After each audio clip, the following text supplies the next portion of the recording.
Yes. Where the teachers whip ass. And you will too if you pass. Hey, we're on the recreation and the warrior episode. Super. Let me see. We're having trouble streaming to your destination. Is it possible? I hope not. Can y'all see me clearly? I can see you clearly. We'll Yes. keep trying to let you know if it's a resolve.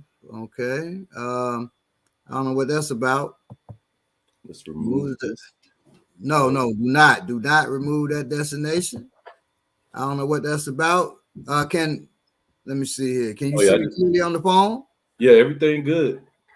Y'all let us know if y'all can see us good and clearly. Yes. As y'all come into the chat. Welcome, family. So this is episode. Well, I'm not gonna get a number, but like I said, I was gonna stop doing that. But it is the recreation. We got an infinite amount. Right. It's the recreation and the warrior episode. All right. So in this episode, we're dealing with movies, games, well, tabletop games, not video games, movies, tabletop games, television, books, fiction, right? And is that helpful to, harmful to us as warriors or us, period, right? So we're going to look at this. It's important, and especially with what's going on in the media. How does this stuff affect us? Watching and reading, and because we just saw somebody smack the taste out of somebody's mouth, right? He slapped him because he felt that the man had disrespected his wife.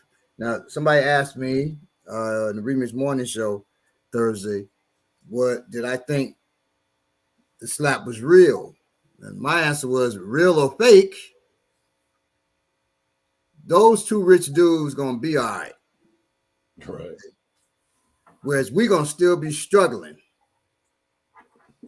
So I'm not putting too much into them cats, like I told my wife, other than laughing at them, laughing at the dude who got smacked, laughing at the fool who smacked.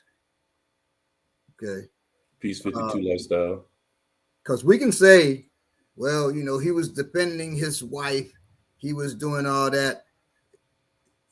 To keep it 100, Will Smith laughed at the whack-ass joke.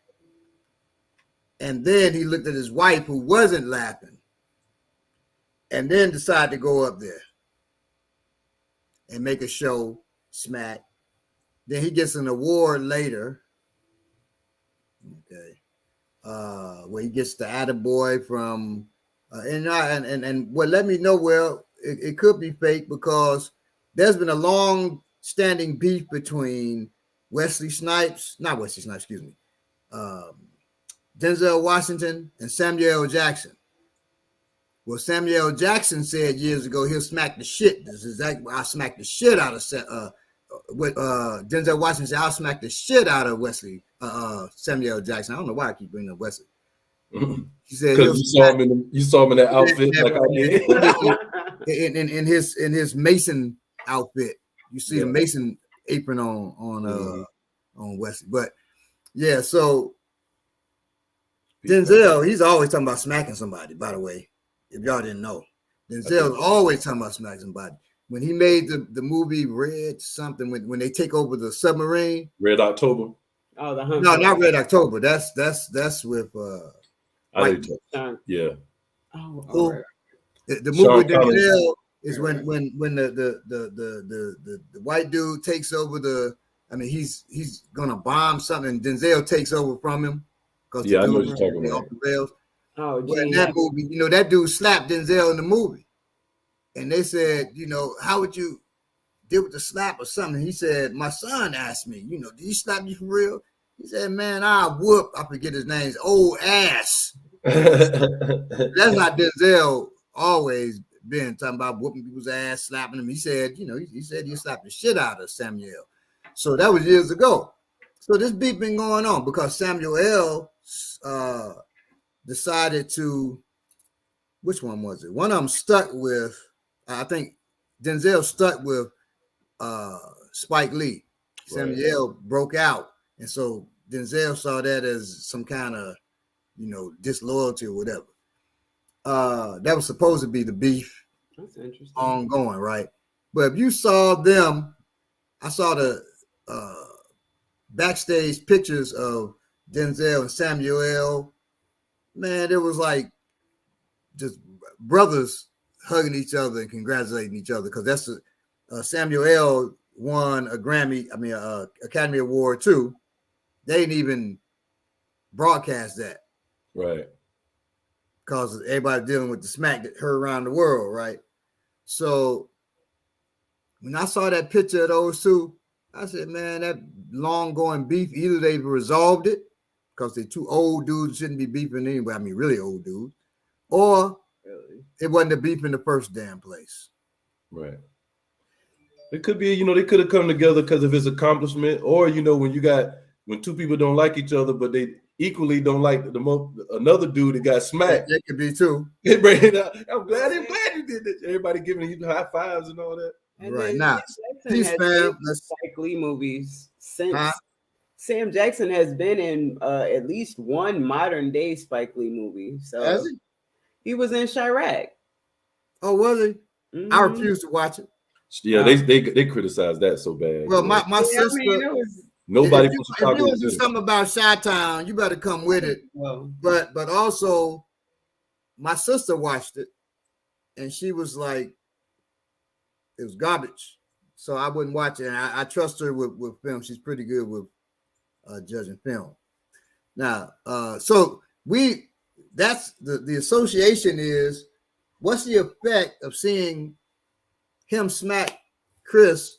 What's the effect on us? I don't know. But one thing I do know is a young boy named Chris asked Will to smack him like he did Chris Rock. And so Will, touched his face, joking with him. But the boy wanted to be smacked too. Shit, I'm Chris. I guess I deserve to be smacked too by Will Smith.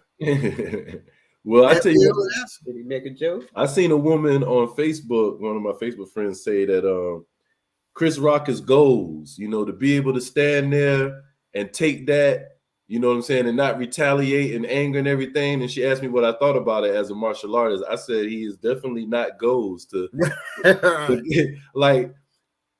let yourself walk up to you. To not protect yourself. I was like, it's easy. And that could be a thing too. It could have been showing us, don't fight back when somebody smacked the fuck out you. Isn't that what the Bible told us? Right. Turn the other cheek. He could have just got off the line. He didn't have to fight him. Well, my thing he's like this and got smacked. But Will Smith didn't throw, either he is whack with his throw hands, or he wasn't trying to smack him hard. It sounded good because the lover lip mic is right there. Mm-hmm. But he didn't even rock Chris Rock. He's like, bah! And then he went back to doing his thing. I slapped Chris Rock. He is not going to be doing his show. But you know what? That was and me and Will same age. That was one of them disrespectful slaps. It wasn't to hurt him. You disrespected. That was just a whack. That was almost like the white glove smack like that. That's how I felt about the smack. Well, I tell you, but the white glove is to say you want to duel with me. Right, yeah, exactly. No, you smack me, goddammit, we fighting to the death. So that is what it's about. You smack them, okay, fight to the death. And again, like I commented on that comment, I was like, him not protecting himself could have went down. Will slapped him, he slipped, fell, broke his neck, paralyzed, rest of his life. It sounds far-fetched, but it can happen. Also, Will could have slapped him, fell, broke his neck. There you go. You don't get in physical engagements unless it's for the protection of your or someone else's life. Yeah, bro. I understand, man. Somebody talking disrespecting my wife. Well, I want to whoop his ass, but I can reserve that. You unless can, he but makes a move. And the way, and my proof of that is, and I can tell you, there was a brother at my house, drunk, talking mess, and he was punching in front of my wife's face, an inch from my face. I hit up Akinbola. I said, I fear for my life. No, I didn't fear for my life. I want y'all to understand. I want that documented though. Yeah, bro. In case I have to do what I have to do, because if he had to touch my wife, if he had to brushed her nose with his fist, I would have put a period on his life. Okay. I heard that. So, and I say that comfortably here because as a man, goddamn, if I'm not going to protect my wife, who is? So he's punching in front of her face. My energy was like, I end him right now. What is he doing? But I said, as long as you don't touch her, I said, you know what? You're going to have to leave the house, man. You're getting too close to my wife. Man, if I wanted to punch your wife. I said, if you wanted to punch my wife, the wise thing would be to change that want. And y'all know who it is, who did it. I'm scared. Old Crazy. Oh, man. Him, little crazy dwarf. I said, dude, excuse me, dwarf, for dwarfs on here, no insult. He's a crazy dwarf. Okay. He's melanin rich in it. And he was gonna get it, Spider-Man 7285 piece. So I put him out my house, and good job. And stop messing with him, at all. Yeah, as you should. I'm learning, man. I'm learning to get better and let stuff kind of fall off. You know what I'm saying? I'm learning. Well, because if you take a person's life, and whether if it was a job when I was in the military, or whatever, it still affects you.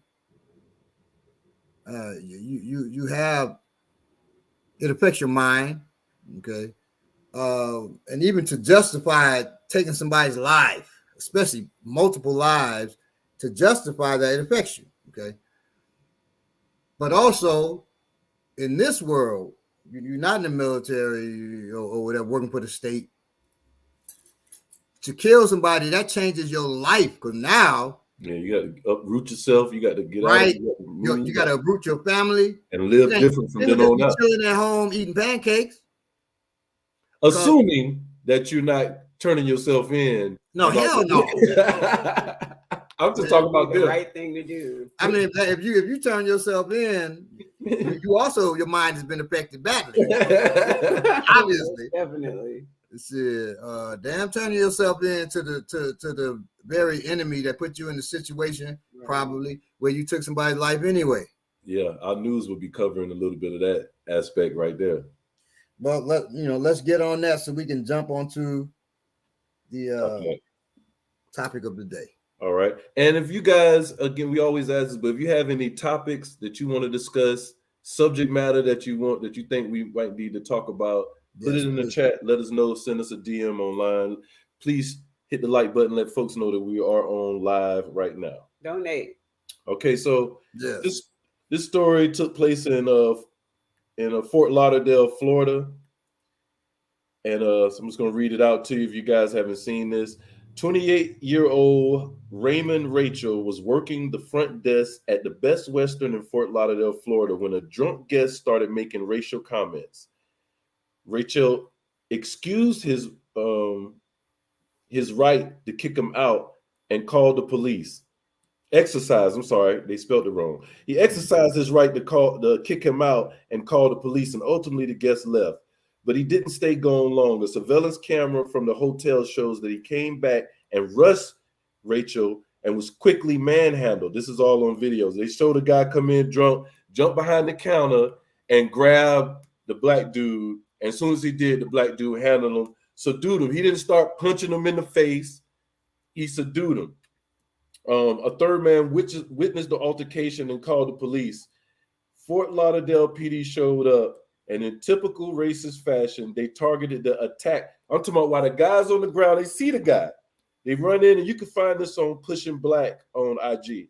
So they see which guy? They see the black guy, or they see the? They come in. He has the guys on the floor on the ground because it's two dudes now. It's a white dude and a black dude that work there, and they basically in front and behind them, telling them to stay on the ground. So when the police come in, they see the white dude, they see the black dude, and then they see the dude on the ground. They go right up to the black guy. The black guy put his hands up like, hey, wait a minute. And the guy push him. The police push him. First he pushed him like, get out the way. And then the guy like, what you doing? He pushed him again. Next thing you know, they threw him on the ground, taking him into custody. Now, what about the racist drunk that started everything? They gave him a courtesy ride to his friend's house. Wow. So, like we was talking about, he was thrown out for trespassing, and then he came back. Right. And they attacked the man, and instead of arresting him, they gave him a ride to his friend house. That's par for the course. The police told me when I threw this dude out, I dislocated his shoulder, threw him out of my martial arts school because he was harassing the receptionist at the school, and trying to steal a statue and all. It's just crazy. But and tried to shoot me. Okay. He thought, and I dislocated his shoulder. The dude name's Ron. I always tell people his name. I pray he's living, and I pray he's doing better. Because he has to be my student after he got out of the hospital and everything. But I dislocated his shoulder, threw him out. He passed out in the parking lot outside of the school. Somebody called the police, probably one of the parents, because mothers were freaked when they saw me. And I'm like, you got your children in the school. You know what we do. What do you think? I was teaching them to defend themselves. I couldn't defend myself. So I think they just didn't think it would be that brutal, I guess, in their mind. To me, it was very gentle and loving. And, as always. As always, right. So the police came and threatened to arrest me. They said, if he dies, you're going to jail for murder. I said, I'm not going to jail at all. I'm not going to jail. What? I'm not going to jail at all. I'm not going nowhere with you. I'm still here. Now, I've been to jail. Yes, I've been, but not for that. Okay. Wasn't that, incarcerated, bro? I was in Chicago. That was in Chicago too, but I was with a certain group, and police came. We were scrapping with some folks. The police came, and I said, officer, he said, everybody get on the wall, getting arrested. I said, no, today, we're not going to jail today. Okay. He said, they're not going to jail, but you all are. And we got off the wall and left. Then I don't know if they tried it. We ain't going to jail. It's a certain energy you got to have and make these people. Now, I'm not saying y'all should do that. That mind trick. And I was younger in those days. At this age, I ain't going either, but not in a gangsterous way. Back then, I'm not. No, not today. And they know there's going to be a consequence they have to pay. At this point, there's a consequence. It's because of my age and my health, my beliefs. I'm not going to jail. So we all can go where we go. That doesn't matter whether it's still on this earthly plane or somewhere else. I'm really at that point now. No way to sit in prison now. I'm with you, Bob. I can't let this. It's too much. I can't do it. Nah, man. Diet alone. Yeah, Bob. I got the same reasons you got. Health. Hey, I'm gonna try to run before I defend myself. I'm gonna try to run from you. You laughed at the thought of that. I did, because running's not my option. Not and it is my option. It's not an option. that I care to. But let me stop because I don't want nobody getting in trouble. We're talking about the influence of TV. Peace, Big T. And the media. Right. This is media right here. And you right. God damn it, I'm gonna fight the police. No. All I say is fight for yourself and for those you love. And I don't care what Joe's title, color, religion is. If I gotta fight Joe, right, Joe gotta go. But if Joe has a radio on, I got to make sure Joe don't use that radio to call on me. That's all I'll say. And if you haven't seen the morning show, we talked about don't let nobody walk up and slap y'all, family. Don't let nobody walk up and slap you. Keep your hands up when you're standing in public areas. Keep your hands in front of you. You know, don't just have your hands in your pocket. You see somebody approaching you. Don't just have your hand crossed like when we was kids and y'all be arguing and you be sitting there like this. Behind his back. Now, let me say too, let me make it clear, because I don't want us snatched off the air. I did not say for anybody to fight the police. I said I'm not going to jail. If you're ever in China, though. Right, that's what I'm talking about, the Chinese police, the Arabian police. Chinese police come for you. Hey. I mean, have at it. You know, if the Belarusians invade, right? I don't think the Russians are going to invade. I say that for another day. But the Belarusians invade, and they bring their police with them. Defend yourself. Okay? And that's it. And that's it. Absolutely. Now, as far as recreation, we're dealing with 3 questions. Okay. But no, 5 questions, isn't it? Yes. So question number 1, can you get that to us, Belay? Number 1,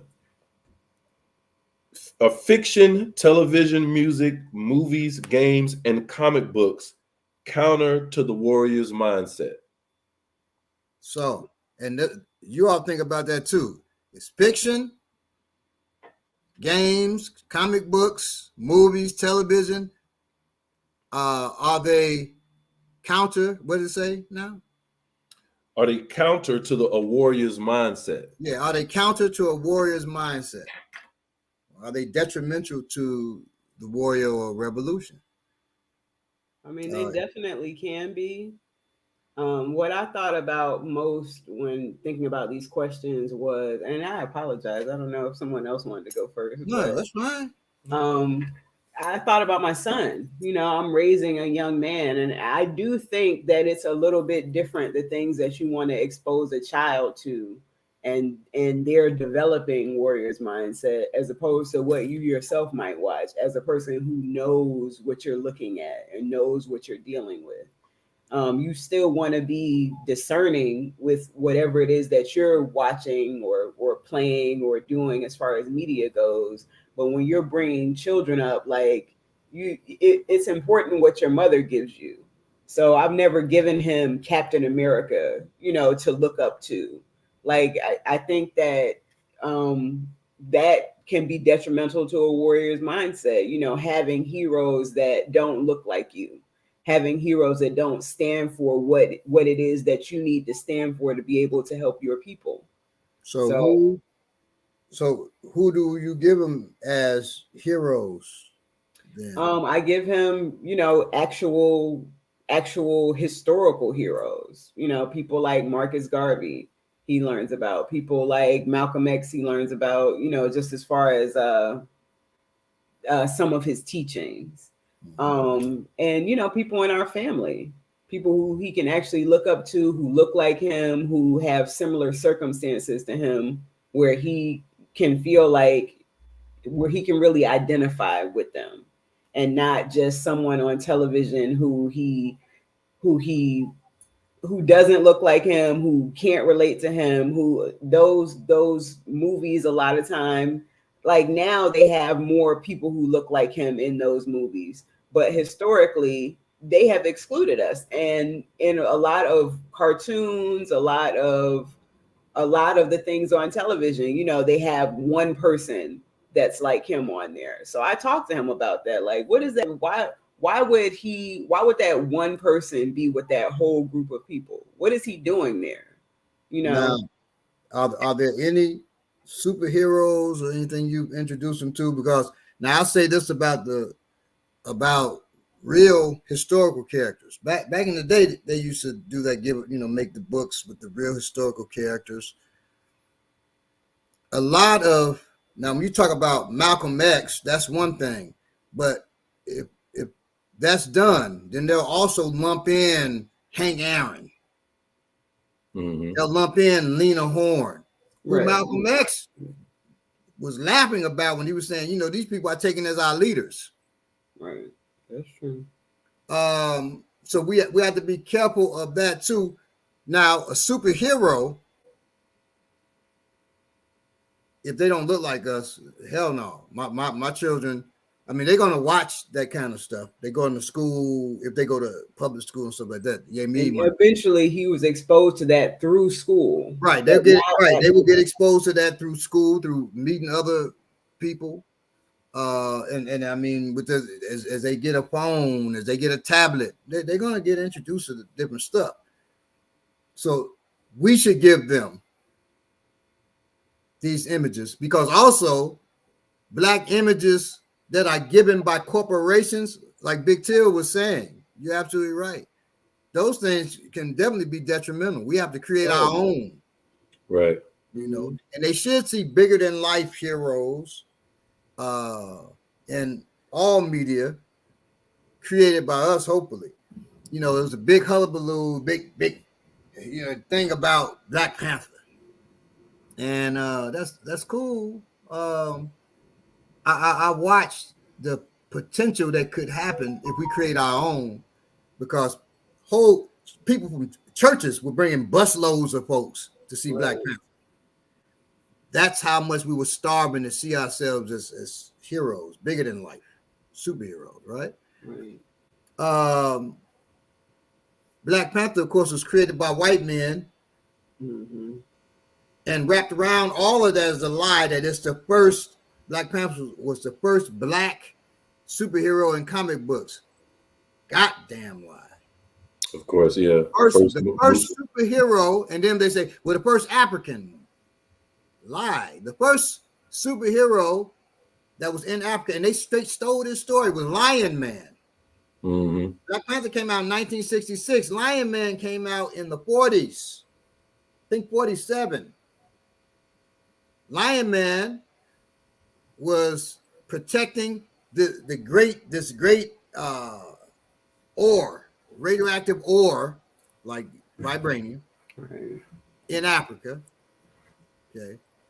And he had this sidekick who people call Bubba. His name's Booba. People say, but I end up writing a whole story where, and I was going to do a comic book where Booba is a hero, because Lion Man's gone to another country. Okay. And but in that, Lion Man has access to high technology and all that. They stole all of that and created Black Panther. Okay. And why? The simple answer would be because they wanted to get more Black people buying their comic books. That's one, but is it more insidious than that? And seem politically correct or politically astute. Yeah. Saying, but is it more insidious? Because really, the more popular character was Luke Cage. And Luke Cage looked like a blaxploitation, like all the blaxploitation movies vomited out Luke Cage. Luke Cage had a bright yellow shirt opened up to his belly button. He wore a chain around his waist instead of a belt. I don't know why he couldn't get a belt. He had the comic book, yeah. And then he wore a tiara. So this big brother, put a little princess's tiara on him. I mean, come on, man. So what image were they trying to show with Luke Cage? What image were they showing with Black Panther? Where Black Panther was this great person, but he was in a hidden place in Africa that didn't give two shits about black. And they did deal with that in the movie. You didn't give two shits about black folk in America or throughout the diaspora. But that is the big lie that many of us who are uneducated about Africa tell. Africans don't like us anyway. That's not true. I've been trained by Africans. Always ask that person how many Africans do they know personally. Right. Probably none. Well, I went to school with one. I work with this dude. Shut up. If they're saying I went to school with one, they don't see themselves as African. That's the problem. Right. But see that, where did they get that from?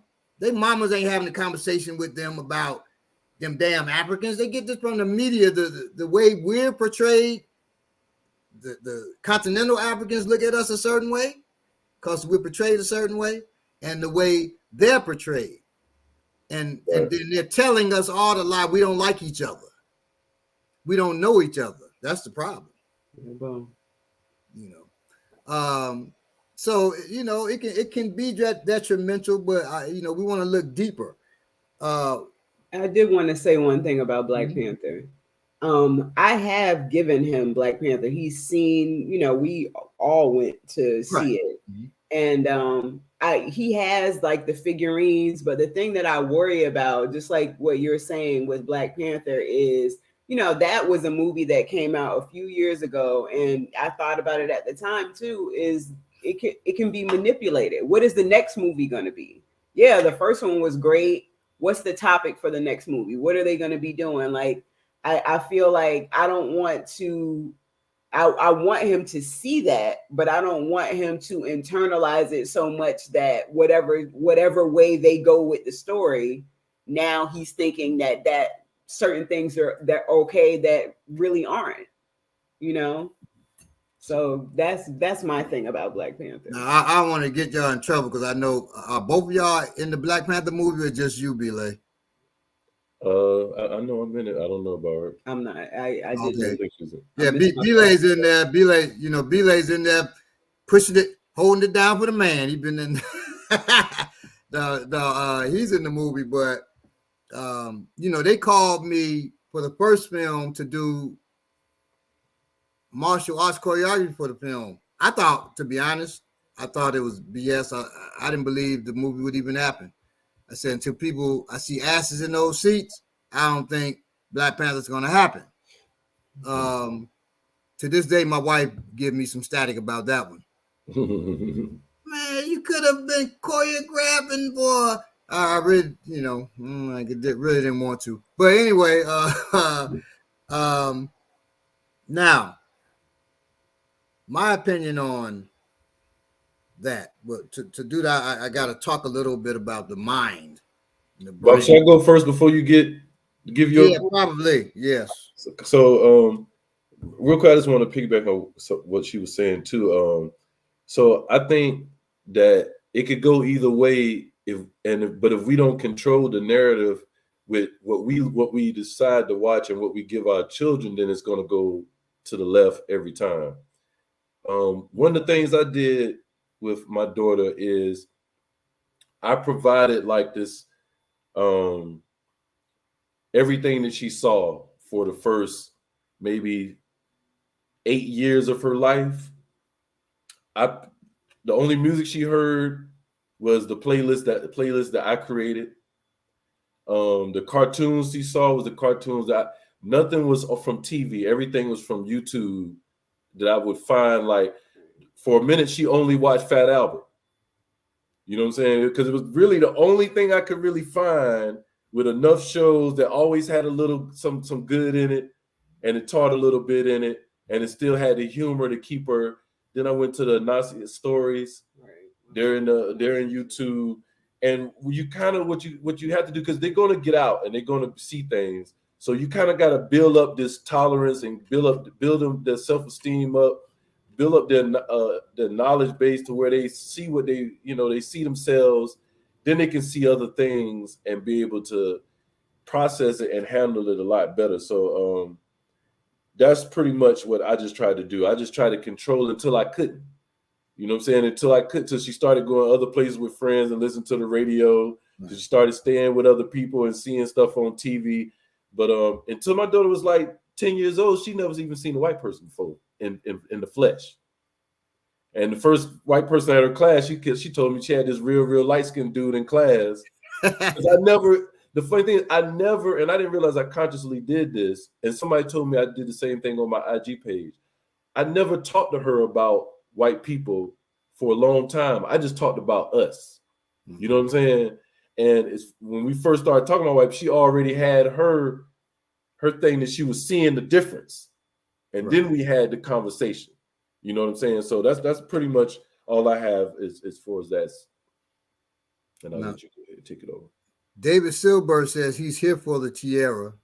You could wear it, Dave, and send a picture. The Spider-Man 7285 said, Balagoon, what do you think of Dwayne McDuffie? Rest in peace, rest in power. His comic book company, which is Milestone Comics, and his contributions to DC in comics and on TV. All right, well, Dwayne McDuffie was a genius. It wasn't just him, it was several people who went, Christopher Priest and different people. Christopher Priest's name was different then. This, a bunch of brothers, they went basically and they wanted to make black superheroes. So they formed this company called Milestone. And it became an imprint of DC Comics. So they were given I don't think they were given much of a budget though, but they were given the go ahead to create different black characters. One that you all know, Static. People say Static Shock. That's the doggone cartoon. He's Static. Right. He was created as Static. Static Shock is the name of the cartoon. He's not Static Shock. He's Static. But anyway, so he created, these different characters, and that's one of the ones he created. Icon. They had different who's like, but they did a bunch of analogs, like Icon's a black analog of Superman. Hardware. Now he's not like a DC character really, but he's like Iron Man, But I hate to relegate it to that because these were some brilliant shows. Brilliant comic books. And DC didn't support them like they should have. They needed support. I created a comic book, Jagun Lewa, the Pretty Warrior, right? People read it and say, oh, it's hilarious. But how many people have seen it? Because people don't know you're out there. Right. Basically, your stuff don't exist. Yep. So it didn't matter. They were under DC. They weren't given DC support like they should have been. And so a lot of black folks didn't know. This may be the first time some people on here have heard of Milestone. Yeah. And so they didn't know. And so the company went under. In 85, Bob, they had you remember Almec Sun Man? He had a comic book. Yeah. They had a bunch of characters. Friend of mine, Dawood Anyabuile, right? Him and his brothers, they made Brother Man.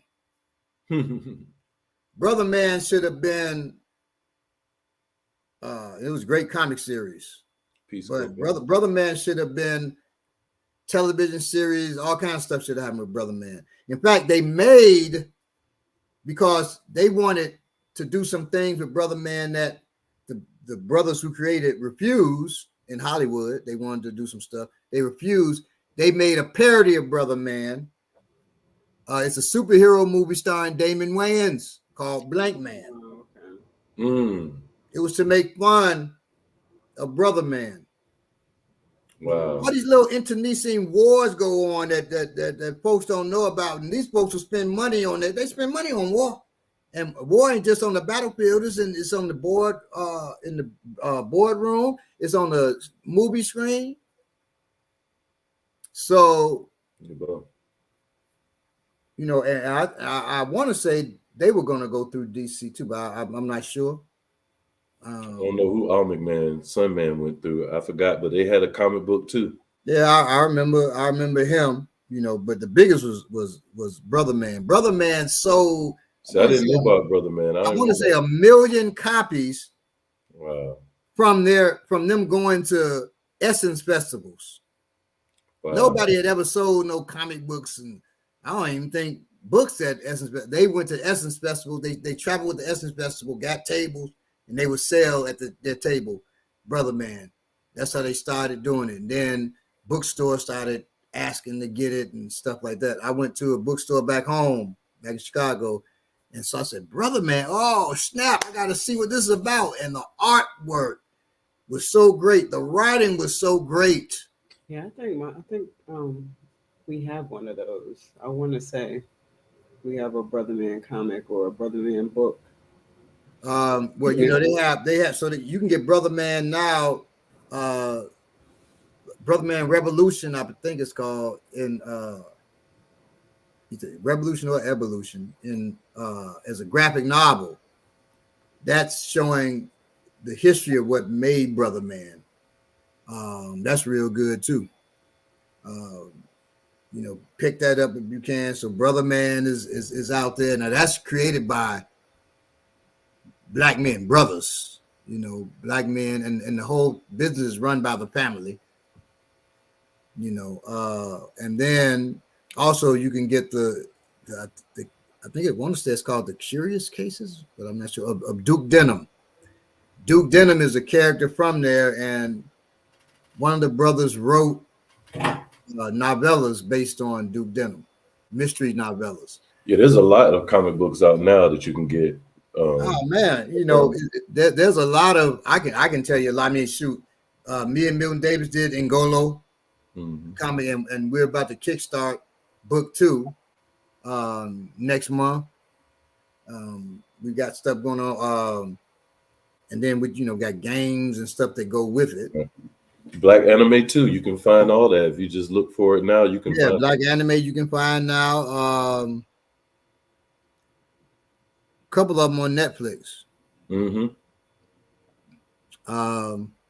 Somebody said, got my hair locked yesterday, and Kalani's book comes in today. Shit's about to get real black. Now we're talking about specifically as far as books and movies and things, fiction. And that's where I want to deal with the difference between fiction, nonfiction. What's more powerful? Because and I'll deal with that now. I'm actually going to be reading a little bit from an article I did a while ago dealing with. It's called "Is Fiction More Powerful Than Nonfiction?" Okay, and it's directly relating to this. Okay, so talk to most of us who consider themselves very well read, and I guarantee you, our shelves are filled with great works of nonfiction. I love to read nonfiction. Hell, I've even written a few nonfiction books. A few. I also love to read and write fiction. After 52 years of voracious reading, I'm 54. I started reading when I was 2. Thank you to my sisters. Shout out to them, to Lisa and Phyllis. After 52 years of voracious reading and after over 3 decades of studying the workings of the brain and the mind, as a Ifa priest, Babala, we study in Ifa, we study Ori, the mind, put a lot of our study into that, and it's one of the main pillars of what we do, okay? It's from a scientific standpoint. I have come to the realization that fiction is a more powerful tool. Now, rock with me for a minute. Don't get upset, my folks who I know love science, love nonfiction. Okay, particularly our folks on Black Power Media love them some nonfiction. Like I said, I do too. But we're talking science now. Fiction is a more powerful tool for learning and delivering truth, for shaping opinions, and for affecting change than nonfiction.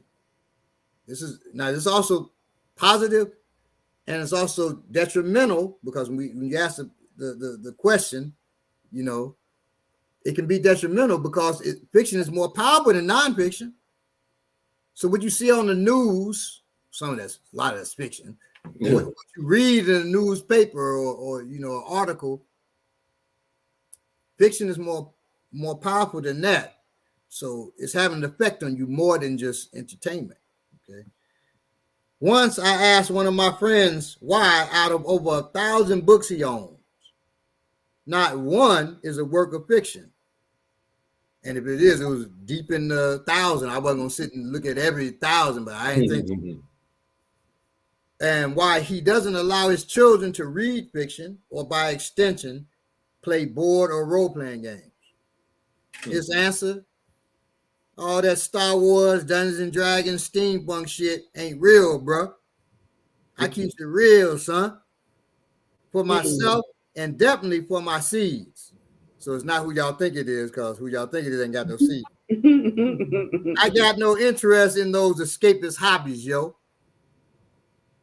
Many Black people feel that Is this person from New York? I'm just obviously. Many Black people feel that novels, comic books, and role-playing games are pointless, useless, a waste of time, and maybe even harmful. But they're wrong. My time spent playing role-playing games, reading comic books, and storytelling during my childhood and teen years were crucial, formative experiences that were as real and memorable as my time spent running track, competing in the academic Olympics, or grappling on the mat. Once an event has passed into memory, it is the feeling of accomplishment, reward, mutual achievement, and victory that is important. How I feel these feelings is irrelevant. The triggering event does not matter. How I feel these feelings is irrelevant. The triggering event does not matter. It didn't matter if Chris Rock talked about Jada Pinkett. It didn't matter if he had talked about Willow. It didn't matter if he had talked about the state of the union. Whatever triggered Will to slap him, it wouldn't matter. It's the whole thing is he slapped him. People talking about he slapped him. More than they talking about what he said. Right. Except to try to say, what he said made him deserve to be slapped. Right. But the concern, they ain't making memes of the joke. They making memes of the slap. Yeah. Okay. Because the slap also made us feel something. That's why everybody talking about it.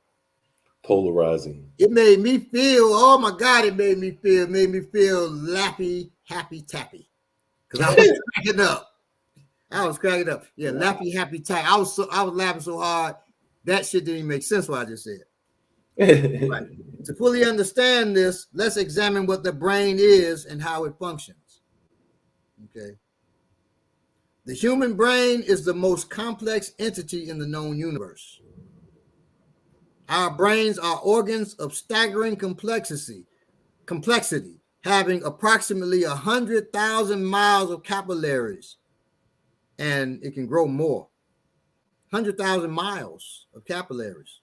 Your brain has 100 billion cells. It also has 100 trillion to 500 trillion connections between these cells. And no matter where you're at in your own brain development, you don't even use a fraction of 1% of your brain's capacity. Wow. Not even a fraction of 1%. So you know how powerful the brain is? But it's mostly non-conscious.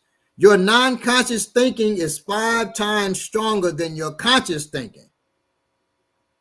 Your brain thinks in 6 different areas at the same time.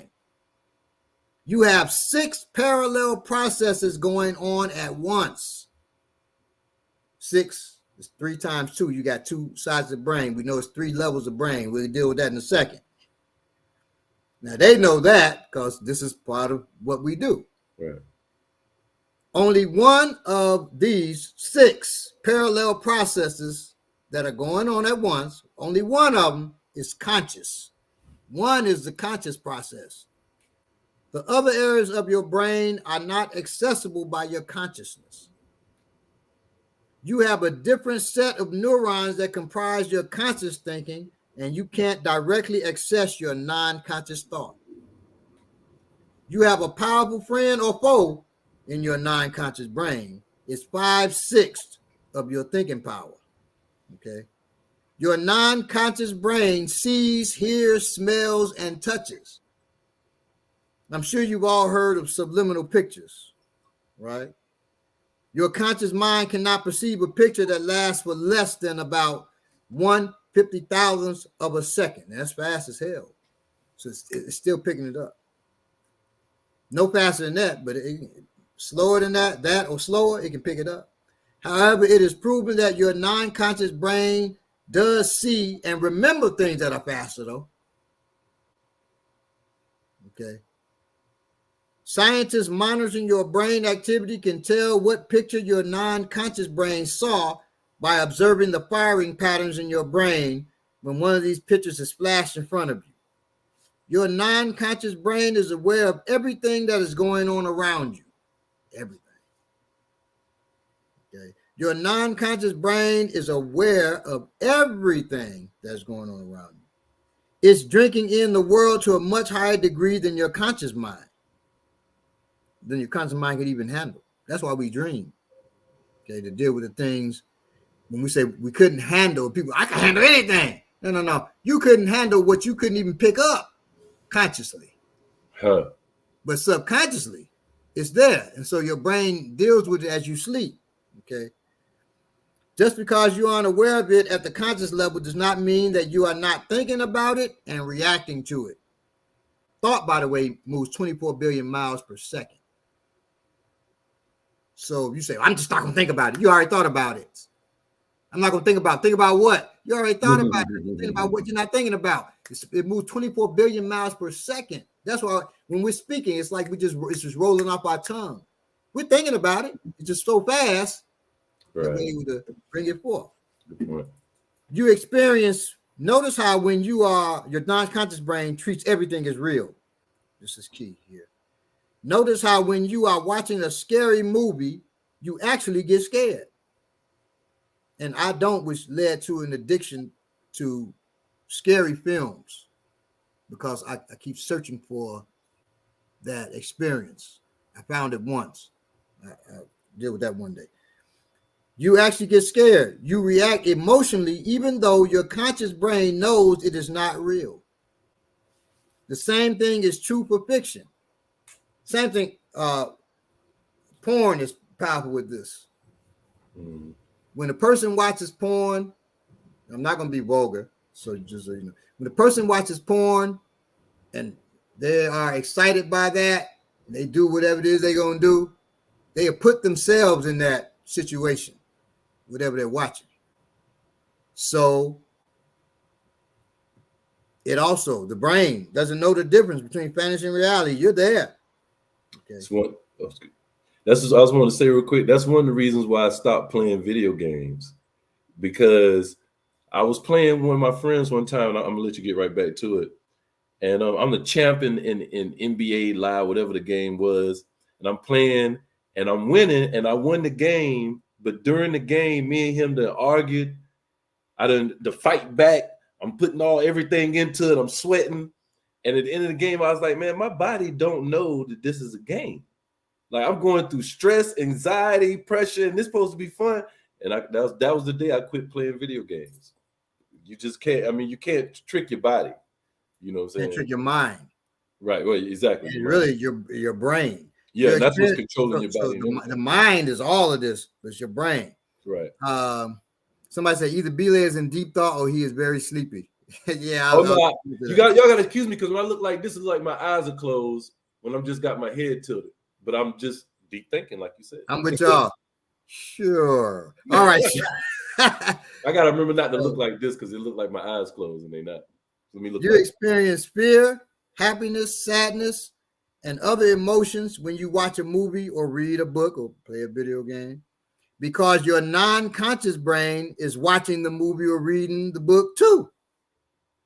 And it does not know the difference between fantasy and reality. Exactly. 5/6 of your brain does not know the difference between fantasy and reality. Okay. Your non-conscious brain believes that everything it thinks, sees, hears, and feels is real. It can't tell the difference between reality and fantasy, or between the truth and a lie. Your non-conscious, 5/6 of your brain cannot. Only 1/6. That's why even when a lot of times we will say, I know this motherfucker lying. But then there's a part of it that I don't know. I don't know. We touching. Why we touching? Because the feel isn't there. Because our non-conscious brain is 5/6. The non-conscious brain, that person told us we the greatest thing since sliced bread. Mm-hmm. I can't believe this person would steal from me, cheat on me, whatever, plot against me. I can't believe that, because 5/6 of me got the feels for that person. So even my conscious brain be like, I don't know. We've been doubting our common sense. And then we'll say, I should listen to my first mind. Your first mind should listen to, it's 5 of them that you should listen to. 5 of them, but they can't talk to you consciously. That's the issue, okay? And you can only access those things that are unconscious through certain processes, certain methods of training, things like that, okay? The power of fiction. Is fiction good for us? And then y'all can go into the other questions because I'm kind of dealing with it at one time, but is fiction good for us? We spend huge chunks of our lives immersed in novels, films, TV shows, comic books, and other forms of fiction. Some see this as a positive thing, arguing that imaginative stories cultivate our mental and moral development. However, others argue that fiction is mentally and ethically corrosive, that it is a bundle of lies while nonfiction is the truth. This controversy has been flaring up since Plato tried to ban fiction from his ideal republic. Okay. In 1960, now people say probably since Africans use fiction as a teaching tool. We'll get into that. In 1961, FCC Chairman Newton Minow said that television was not working in the public interest because its formula comedies about totally unbelievable families, blood and thunder, mayhem, violence, sadism, murder, Western bad men, Western good men, private eyes, gangsters, more violence, and cartoons amounted to a vast wasteland. That was in 1961. That's the chairman of the FCC said that, right? What Minow said of television has also been said over the centuries of novels, theater, comic books, and films. They are not in the public interest. That's what folks say. Fiction does indeed mold us. The more deeply we get into a story, the more potent its influence. In fact, fiction is more effective at changing beliefs than nonfiction, which is designed to persuade through argument and evidence. Nonfiction is designed to persuade through argument and evidence, right? Studies show that when we read nonfiction, we read with our shields up. We are critical and skeptical. But when we are absorbed in a story, we drop our intellectual guard. We are moved emotionally, and this makes us malleable, easy to shape. That's why they put more money into fiction. That's why comic books, movies. Yeah, there's heroes or the superheroes are the most, they put the most money behind right now. $100 million, $200 million to make a film that makes billions, because exactly. I got a friend, Bawa, and I swear on this on everything I love. Every advice, every metaphor and simile he give you is from a movie, a fictional movie. We'll be talking and he'll be like, man, you got to pull a Joey Fasani from Sopranos when he told the so-and-so to so. And I'm looking at this movie. And that's all he has is those. Because the fiction has taught him, but that's what it's done with us throughout the millennia, man. It's always done that. Fiction enhances our ability to understand other people. It promotes a deep morality that cuts across religious and political creeds. More peculiarly, fiction's happy endings make us believe that the world can be more just than it is right now. The happy ending. And, I like a happy ending. But you watching Asian movies, you ain't gonna get no happy ending like that. A lot of times you're not. Fiction giving birth, Nollywood movies either. Right. Fiction giving birth to the belief that a better world is attainable may even help explain why humans tell stories in the first place. Yeah, well. As the psychologist Raymond Marr writes, researchers have repeatedly found that reader attitudes shift to become more congruent with the ideas expressed in a fictional narrative. For example, studies reliably show that when we read a book that treats white men as the default heroes, our own views on white men are likely to move in the same direction. We view them as heroes. History, too, maybe not now, but a lot of us. I know a lot of artists who never even conceived of drawing a black man, black artists, because they saw these white heroes. I'm talking great artists, they'll tell you. And then eventually they grew into, because they were around other folks who had some consciousness, they grew into. Now, hold up, Tate. Now, I thought The Wire was a documentary on Baltimore. That's not correct? The Wire.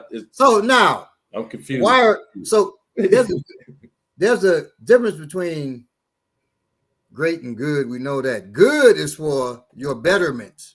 Right. I don't know if The Wire was that. It was great. Right. God, it was greatly. It was written greatly. It was the cinematography was great. Shout out to my folks who directed it. He's not my folks, but he's from my same city in high school. We went to school together.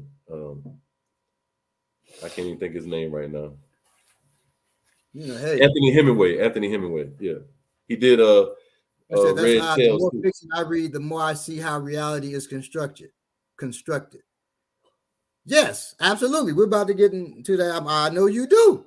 So, as a psychologist, so anyway, for example, studies reliably show that when we read a book that treats white men as the default heroes, okay, our own views on white men are likely to move in the same direction. We view them as heroes. So for them, Big Chill, a lot of our reality has been constructed around the fact that white men are heroes. Now, we know that's not reality. You know what? No, it's not reality. But for the majority of us, we're thinking that way. And it comes from the fiction. So fiction has molded us. It's possible. I just want to say, even me knowing what I know, Warrior, all this stuff, a part of me would be, my feelings would be hurt if I heard certain white comedians that I've looked at, like Will Ferrell and stuff like that. I watch his movies, I laugh. I know he's a white man. I supposed to expect certain things, but I don't, because it's the kind of type of comedy he does. If I heard him on a tape saying, "Man, I can't stand niggas," that would hurt my feelings versus hearing, a regular white actor, you know what I'm saying? Just an action star. Because of the way he's made you the way he's made me feel. That's crazy, but it's true. Get ready. All right. I'm about to drop it on Will Ferrell just to say, nah, God dang it. No. History, too, reveals fiction's ability to change our values at the societal level. for better or worse. For example, the 1915 film Birth of a Nation inflamed racist sentiment and helped resurrect an all but defunct Ku Klux Klan. And the burning cross, that's a symbol of the Klan and white violence against black folk. Oh, no. That didn't exist with the Klan until 1915 with that movie. They showed them. The director thought a burning cross would be a dope image in the movie, so he put it in there. And they were so inspired, the white folks watching that they said, God damn, that can be the symbol of the Klan. We put fear in these niggas, and they burned crosses since then. And we thought that was just a part of them.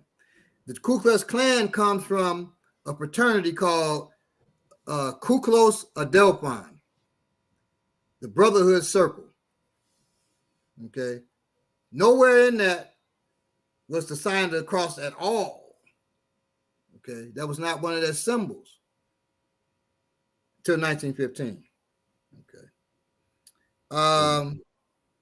And if you think the Klan a bunch of, just redneck dummies, there's probably some of them in there.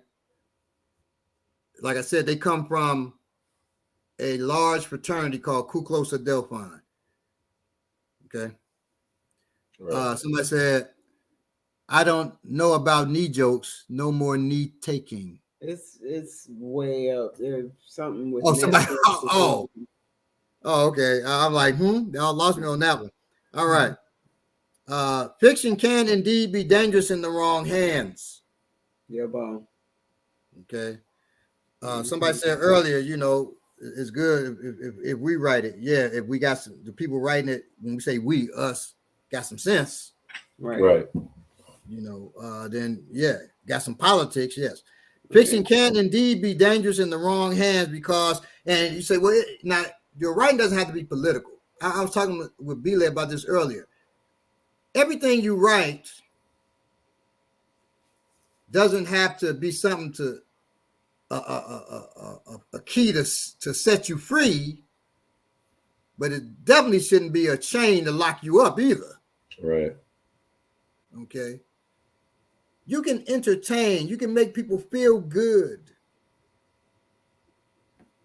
But towards what? So if your politics are about freeing our people, you can't escape that no matter what you're writing. So it'll be still towards inspiring our people and getting them to get up to be free. Yes. Right.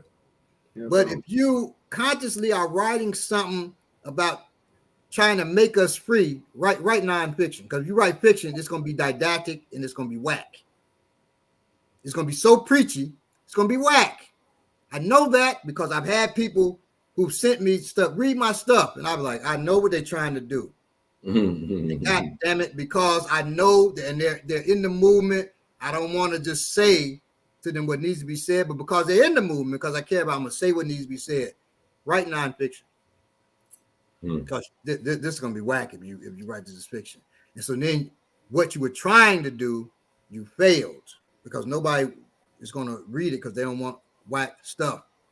And like you said, if you got the right politics, you can just be trying to write something light, but it's going everything, like you say, everything we do is political.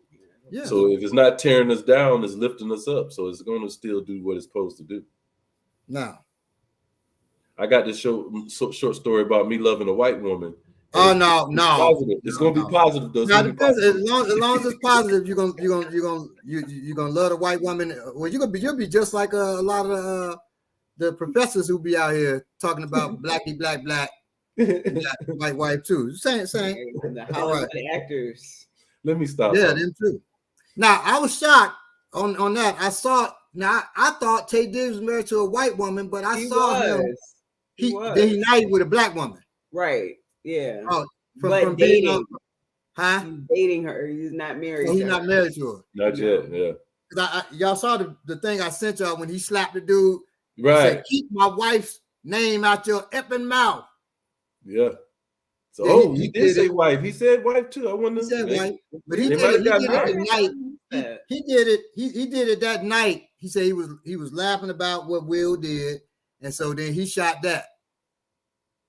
I would be proud of the brother. Hey, we So can he come was back. just saying wife because that's what Will said then. Because That's as what far as Will I know, probably. he's not married to But, that woman. okay, I'm surprised he dating a sister, but okay, cool. I mean, live and learn, I guess. I have, well, I guess that's not really the topic for discussion. Maybe you live and learn, Yeah, right. Some Um, people live and learn. And like I said, these rich folk, they're gonna be all right. We still gonna be struggling. Right. So Yeah, I'm concerned about us. Whether he married to, I'm Look, just shocked to see it, but I don't really care what he. Baba, I think I might need to address this comment. He said, he's going to Comrade Kwame. He said, I'm going to be honest. Me and my wife are black, and I've never dated a white woman, but I really don't understand the focus on that shit. Seems weird. Now, I'm not sure if I understand you mean you don't see the focus on people focusing on white and black people marrying each other, like the stigma with that, or I'm not exactly sure, but I'm if not you sure. Let me say this.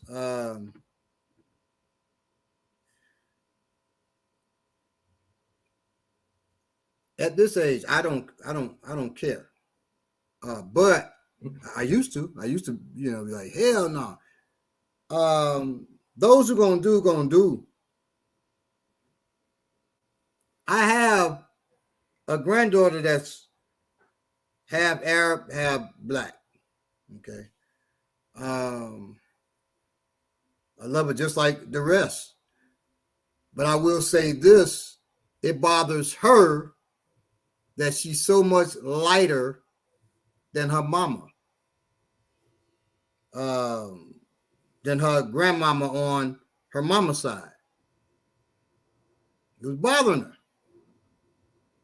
I called and talked to us because I said, well, Tutu, you love your granddaddy? She said, yeah. I said, you love your great grandmama? My mama said, yeah. I said, well, we light. Not as light as me, almost. But we all right. And we love you. And everybody you talking to love you. They ain't faking that. The fact that we had to do that means it should be discussed because we got to be concerned about how our children are developing from that. right, Not what our loins say, not who we think look cute for whatever reason. Right. What is good for our children? And I say that even when you're talking about a black person with a black person, watch who you are going to be with if you want them to be part of your future. Because if you're talking about bringing children into the situation, whether biologically born through you or adopted, it has to be sanity in the family for the sake of your children. Trust me on that. I'm dealing with things even deeper than that I won't discuss. Okay. Trust me. That's a much longer discussion, most definitely. Yeah. I have friends, and I've even met people on the set that are mixed, and they told me that they would discourage people from even having that experience that they had as growing up. And you met Slim, and yeah, so I have a few friends. I guess I'll keep my personal politics on that to itself. It's just that yeah. No, you know Now, what? Yeah, go ahead, Bob. Go ahead. Let me get back to let's get back to this real quick. I'm gonna run downstairs while y'all deal because I gotta get my charger. Okay. I'll go over just some things. When he leave, I'm gonna tell y'all what I really think. No, I'm just kidding. I'll say now one study showed that children, well, I'll deal with that when we get to television and stuff and games, but just know that the brain, it doesn't know the difference between fantasy and reality, and what you give it, it's going to take it as real. So be careful. Also, what you read, what you watch, and things of that nature. And if you can find those things, we're going to give some recommendations at the end, but if you can find things that are good for you and for us, then seek those things out. Seek those things out. It's on the onus of the creator to also make sure people know about it, but seek those things out. I don't ask people don't. I know people who are creators who are angry. People don't buy my stuff, and I'm writing for them. I'm writing for Black folk. They don't know you did, man. I never seen you do anything where people not even make a post about your stuff. So how they supposed to know? Right. I saw Milton posted about that yesterday, about how it's not just business; it's all about networking, contacts, all of that. When you're doing a lot of time, artists only do the art, and then they don't think about promoting, or they're just not into promoting and all that stuff. Even me, when I do my so that's okay. So they're extremes, right? Don't be spamming folks either. Please don't come on my page. All we do, you don't say nothing to me, and then you just post about your job. Yeah, I'm talking about the Black woman getting beat up by some, and he come on with a comment talking about, check my IG page out. I do cartoon work. I don't want to see that right there. You DM me about it. You don't do that. You don't do that. I'm sorry. You don't do that. Well, that's the same type of thing. Or even at my wife's at our cousin's funeral today, right? Young Thug made it private, thank goodness. Or it's gonna be a shit show. Right. Because people just there to be seen. They don't even know the family. They'd have been there though. Hey, look at me. Right. Handing out flyers to their show and all that kind of stuff. Come on, don't spam folks. Build relationships with people, and then present stuff on your page and and then they know. And on that, as I go to get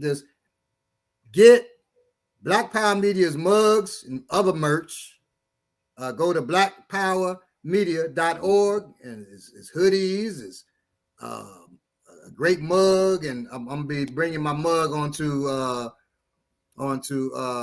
Warrior Class starting probably next week.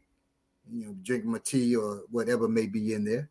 And so get your merch on there. I did that for them. They didn't jump on here and spam. I did it. Okay.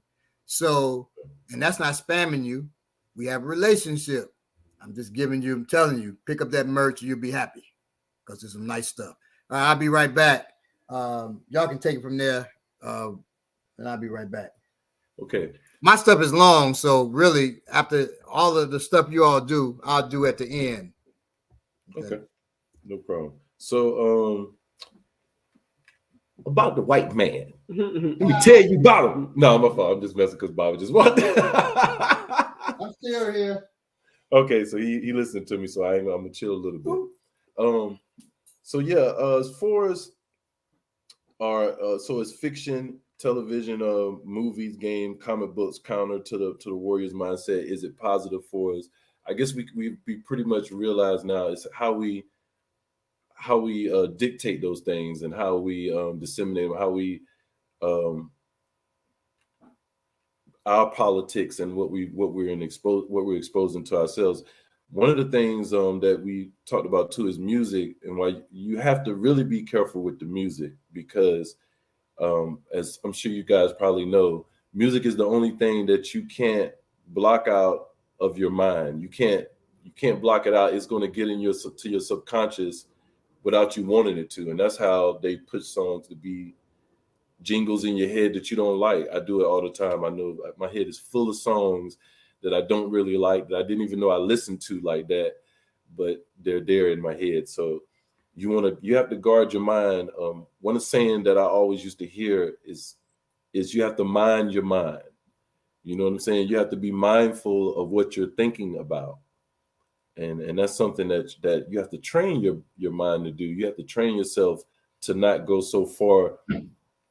I got the same friend, and she knows what I'm talking about, that uses only use movies and fictitious TV shows for analogies.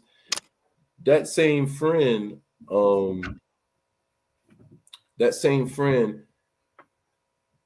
is what's the best way to say it? Really can't have when you're talking movies with him, I have to remind him that it's a movie, because he'll talk about, man, why did he do that? You know, why did he should have went and so and so and so. And I don't like to have those type of conversations with people, because you're going too far off. Right. They're not real people. Right. They're not real people. So why did he do it? Because they wrote it in there for him to do that. You know what I'm saying? You know, that was stupid. When I can discuss stuff a little bit with you, but when we get too carried away into like the fictitious part of it, I have to remind you. So I always say, I don't like to dream about getting paid. You know what I'm saying? I don't like to go too far into that fantasy world. And we start talking about the movies and the shows, why did they do this and why did they do that? That's when you're going a little too far. I've actually discussed that with my son too, about how, you know, certain things, and I mean, we know that from sitcoms, they are creating a situation that people want to watch. So there are going to be decisions made that a person wouldn't really make. You know, there's going to be things that happen that wouldn't really happen in real life. That's why they did it, because if they didn't do it, you wouldn't be watching the movie or you wouldn't be watching the show, because it has to be sensationalist on a certain level in order for it to be interesting, in order for it to get picked up by the networks and all of that. So, you know, okay, I got to say this real quick. Hold on real quick.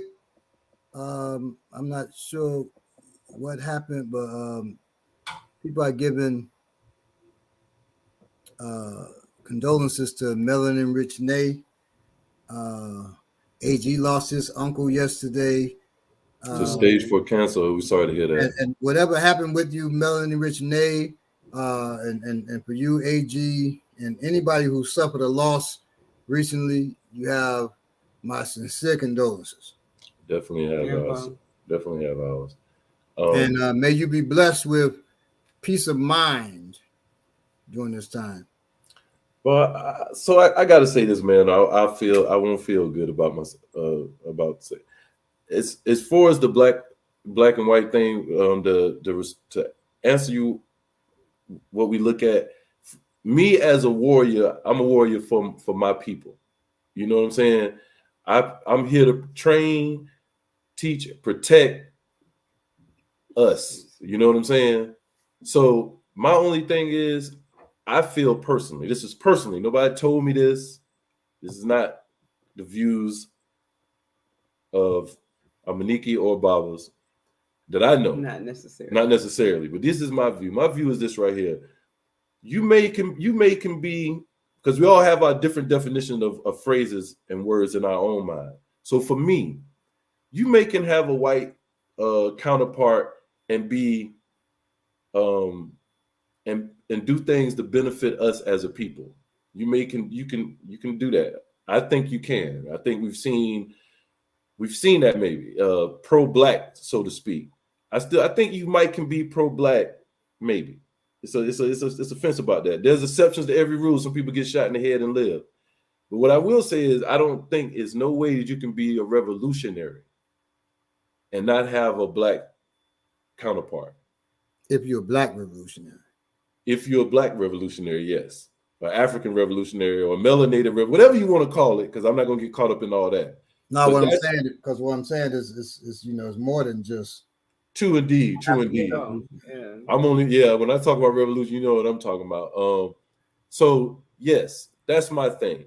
And that's how I feel. I don't feel if you black revolutionary, you have to be trying to procreate and bring black life into this world. You know what I'm saying? So that's how I look at that. Now you can aid and abet black people. I can believe you be pro-black or whatever you can be, but I do not think you can be a revolutionary. And that's who I deal with, and warriors, which are revolutionaries, black warriors, and I don't know any white warriors. I'm sorry, but I would have a slight disagreement on that, as far as.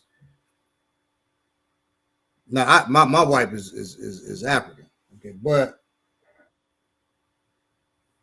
when you said, okay, to bring black life into the world, yes, indeed, me and my wife are going to bring black life into the world. But if a black man and a white woman, or a white man and a black woman get together, they also producing Black life.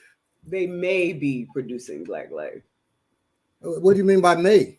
There actually is a particular person who I've wanted to do several stories with, several stories about on Warrior Class, and I'm not going to get into it. But this is a person who is of note as far as fame goes, who is constantly moving against us. And they are a person who may have been produced as a Black life at some point. But at this point, scientifically, I mean, if they have Black genetics too, they're Black. Now, it's people who are jet Black, born on the continent, who move against us. Yeah. So that doesn't don't fool yourself with that, because if you go by that, you can get caught up by somebody who's real dark, and they trying to slit your throat. Like right. I mean, that's not the only thing that I go by, of course, but I'm just saying. Not the only thing, but my point is, it's some people who are mixed. If they didn't tell you, you wouldn't know. So how can that be a way you judge that? I'm not caping for anybody because I'm not mixed, right? But I know people who are revolutionaries. Now, I don't know about their white parent, but they are white revolutionaries. So you have a white revolutionary gets with a Black revolutionary, and they have a child.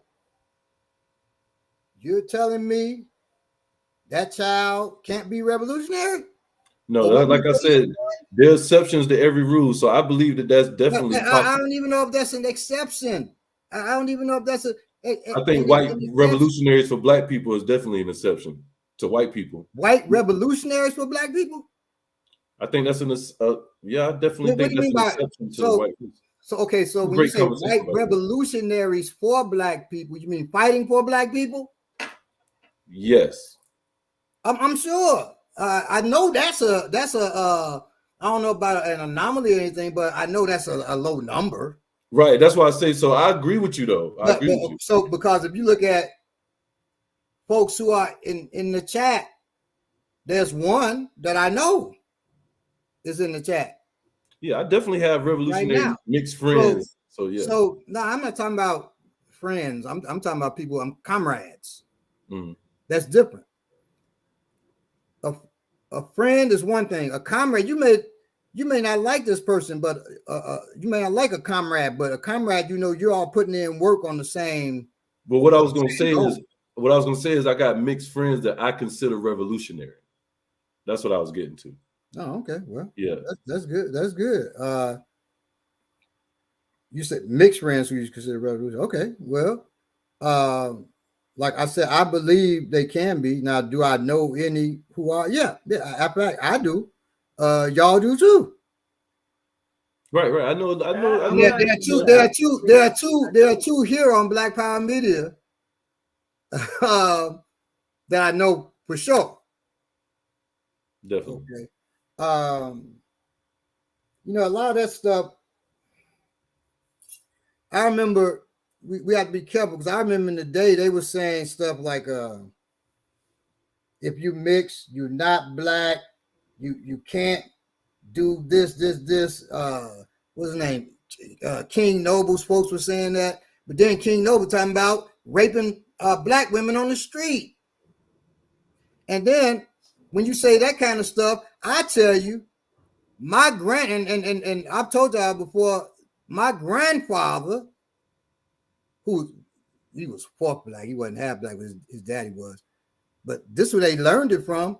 They were putting in work.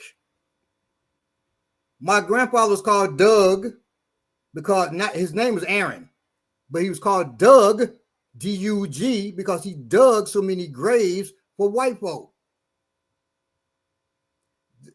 You have some people that, so when you're saying that, it's people that have put in work, half white, fourth white, full white, Black, Asian, It's people that I know personally who putting in work to this day.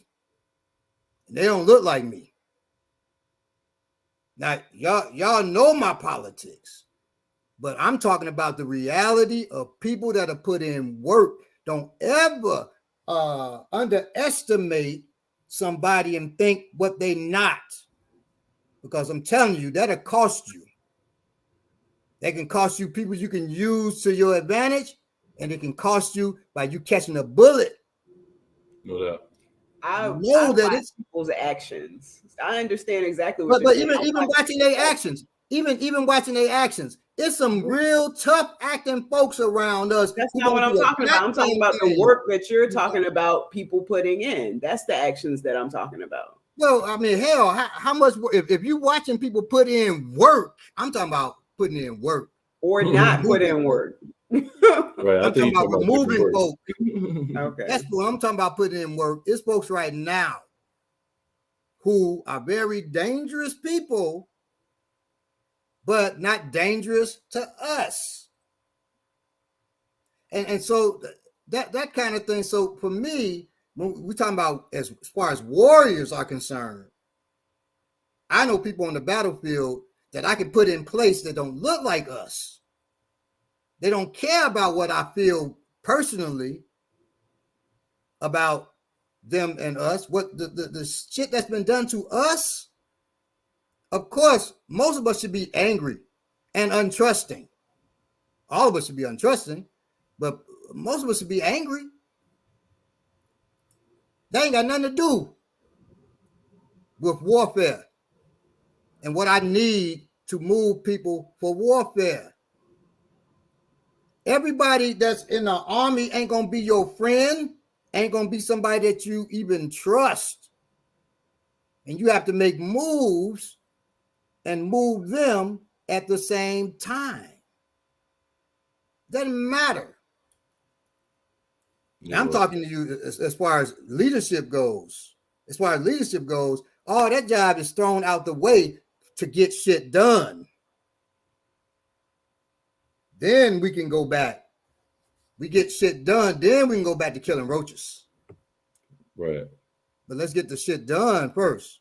But I didn't mean to go that far. I'm being careful with editing what I say too. But just trace me. Somebody said, "Oh, dude, caping hard." Capping hard. No, he said caping. Oh, okay. I guess I mean cape. If you're talking about caping for mixing white folks, you're wrong. I was about to say something else. You must be new to the channel. clarify what you're saying, and then I'll say fully what I was going to say about that. The brother, Muay, cool. It's cool because new people will come on there who don't know me. The comrade Kwame that asked the question. But let me say this: I'm a comrade to our people. I'm also a person that's been doing this a long time. I know what I'm doing. I don't really have to or feel a need to explain myself and my strategies to somebody that's not in my circle, or I don't even know. It's not, so I don't know. You're not a comrade because I don't know you. So I don't feel I have to explain that. But if I can clarify, if you clarify what you're saying, we had cool. This isn't what you want. Yeah, exactly. Sure. If he's being the way it's sounding, no, because but people speak out of ignorance. They don't know the people they talking to. They don't know what they're talking about. They just talking out the side of their neck. I remember we used to do like this when people used to talk too much back in class. Man, people would be talking like, "Oh my god!" But I'm not the one. Because these people say I got time today. I always got time. But he didn't mean it like that. Maybe. Hey, explain what you mean. We're gonna give you the floor. I'm just saying. But anyway, going back to what we were doing, because we got off on the whole thing. I'm glad we did. That was a good. That was a good because of a mistake. Let me make it plain to you. Like I said, all we've been through,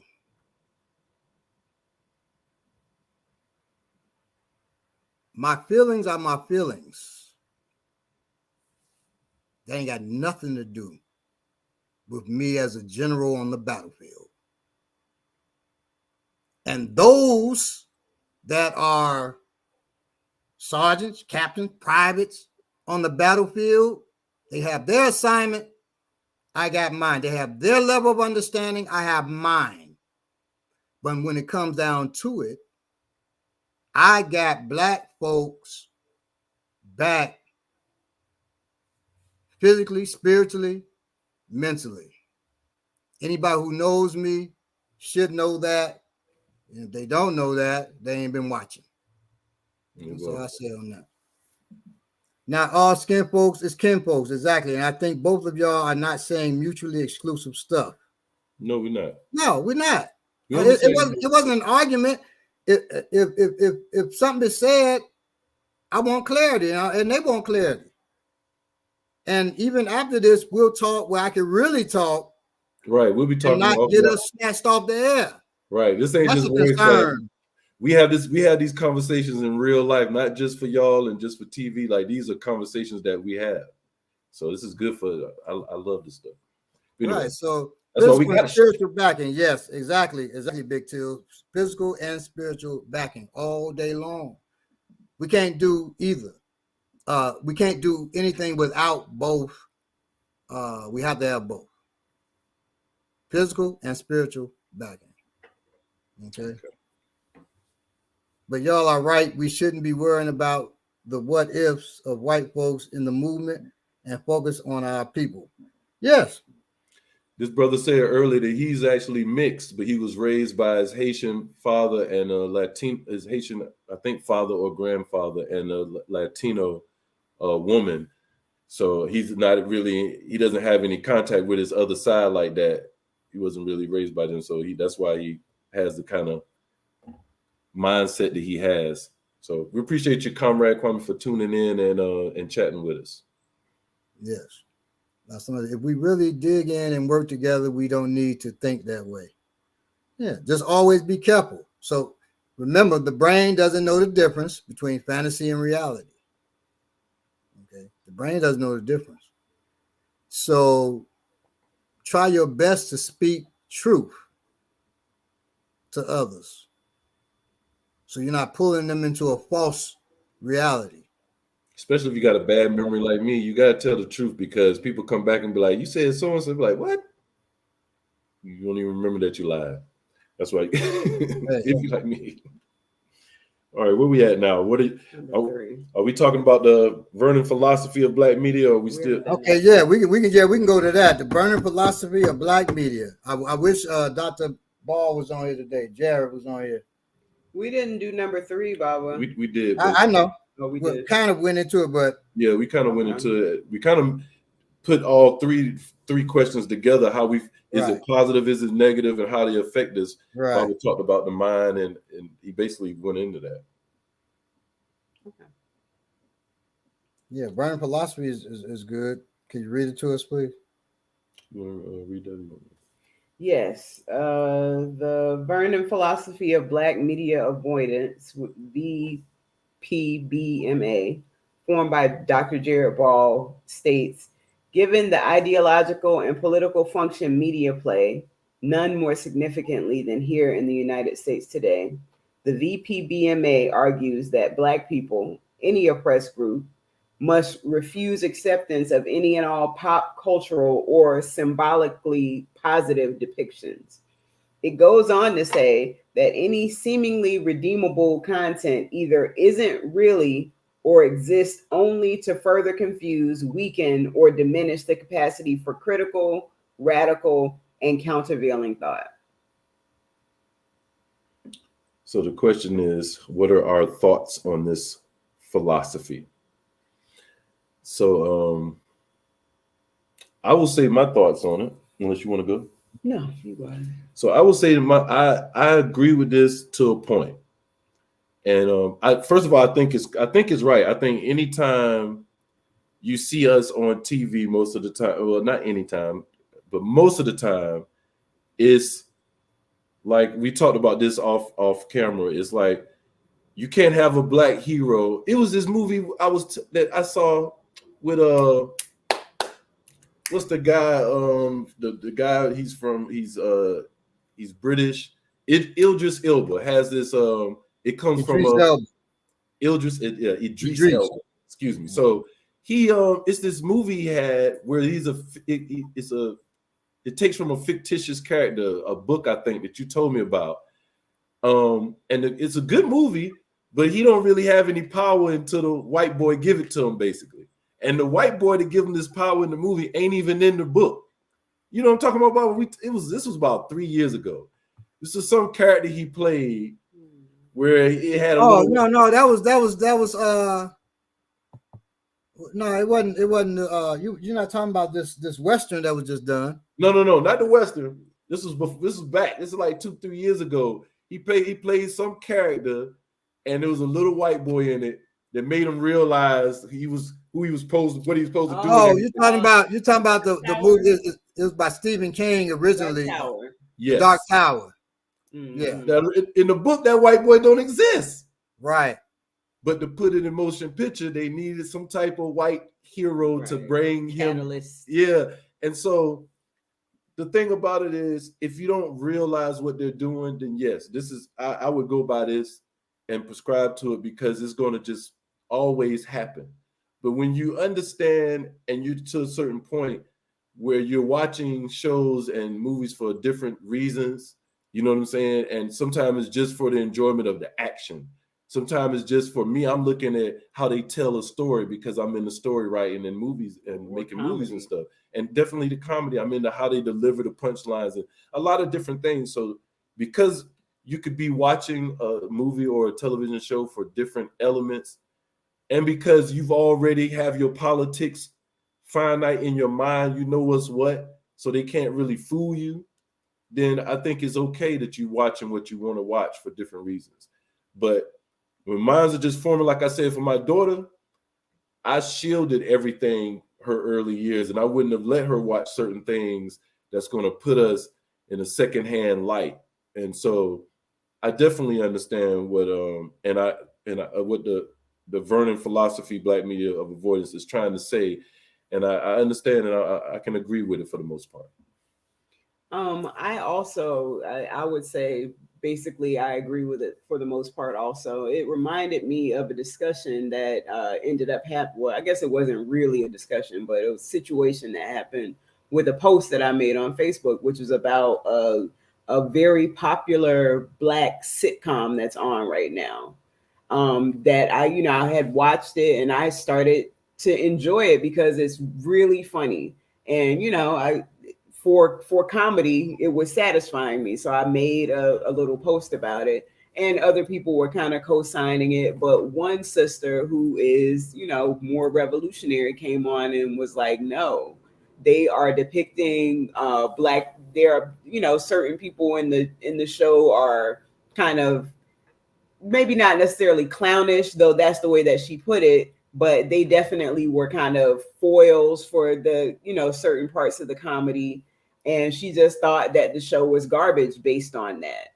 But, me watching it and knowing what happens in those kinds of shows, I was more happy to actually see that, the people who are producing the show and creating the show are having some success, that the show is not really tearing us down, the way that she was necessarily speaking to it. But the interesting thing about it was that there, people who I know who are on Facebook who aren't revolutionary at all, who don't really have very much consciousness or politics, were kind of almost attacking her. They were going in, making funny comments, responses to what she was saying. Someone actually sent me a message offline, like she needs to chill out. And I explained to him, I was like, well, she's approaching it from a different way than you are. She's an educator. She's thinking about it as far as our subconscious, the things that we're being exposed to. And it was just funny, like I said, the reaction that they had to almost attack her, based on her opinions of this particular show. Just because whatever the show is, it made them feel good. Right. And once Right. again, Exactly. Back to that. 5-6 of their brain is feeling good. Maybe all 6. Right. And now she comes and disrupts that. That's why fandom is so strong. Mm. You try to break. It sounds crazy to those that aren't in the fandom, but when you think about how this stuff affects our brains and our minds, right? When people would say in Dungeons and Dragons, they were like, no more race. So Dungeons and Dragons had races like dwarfs, elves, halflings, orcs. And it's racism all embedded in that because it's embedded in J.R.R. Tolkien. People, this guy wrote this thing, Ancestry and Culture, replacing, race with ancestry and culture, because race in Dungeons and Dragons is problematic. People would threaten, kill yourself, and they would threaten his life, trying to convince him to commit suicide because he's taking race from them. You're taking away, and they would say, you're taking away our fun. Now that sounds absolutely absurd, and I've played Dungeons and Dragons since 1979. Okay, but I'm not. I guess it didn't do much for the 5-6 of my brain because I don't want to kill nobody. Change that shit. I don't even. I stopped playing it myself because I always had to create modules in the game set in Africa and have black characters because there were none at all when I started playing. Not even a picture of one black person in any of the many books in Dungeons and Dragons. So people, the way this stuff affects our brains, people's like them white fanboys, not just the white fanboys. And fanboys just ain't in. So it's nerds, not just in literature and stuff like that. If you're going to a football game with the football colors of the team painted on your naked body, you're a nerd. You're a nerd for football. Right. You're no different from the other nerd. And so try to change the name of some of these teams and folks will go off. Bob, that's even better than the folks who see this actor who plays a fictitious character and they can't separate it in their mind. That's the type of person that shouldn't be watching. But to me, football is fiction. Oh, well, yeah. I mean, it's and definitely rigged. Here and that. All this stuff is entertainment. Oh, you seen that? I talked about it being rigged and I got attacked from the people. Shit, man, my people be like, what? It's entertainment. MMA, all of that stuff is entertainment. You're telling me it doesn't have the propensity to be rigged?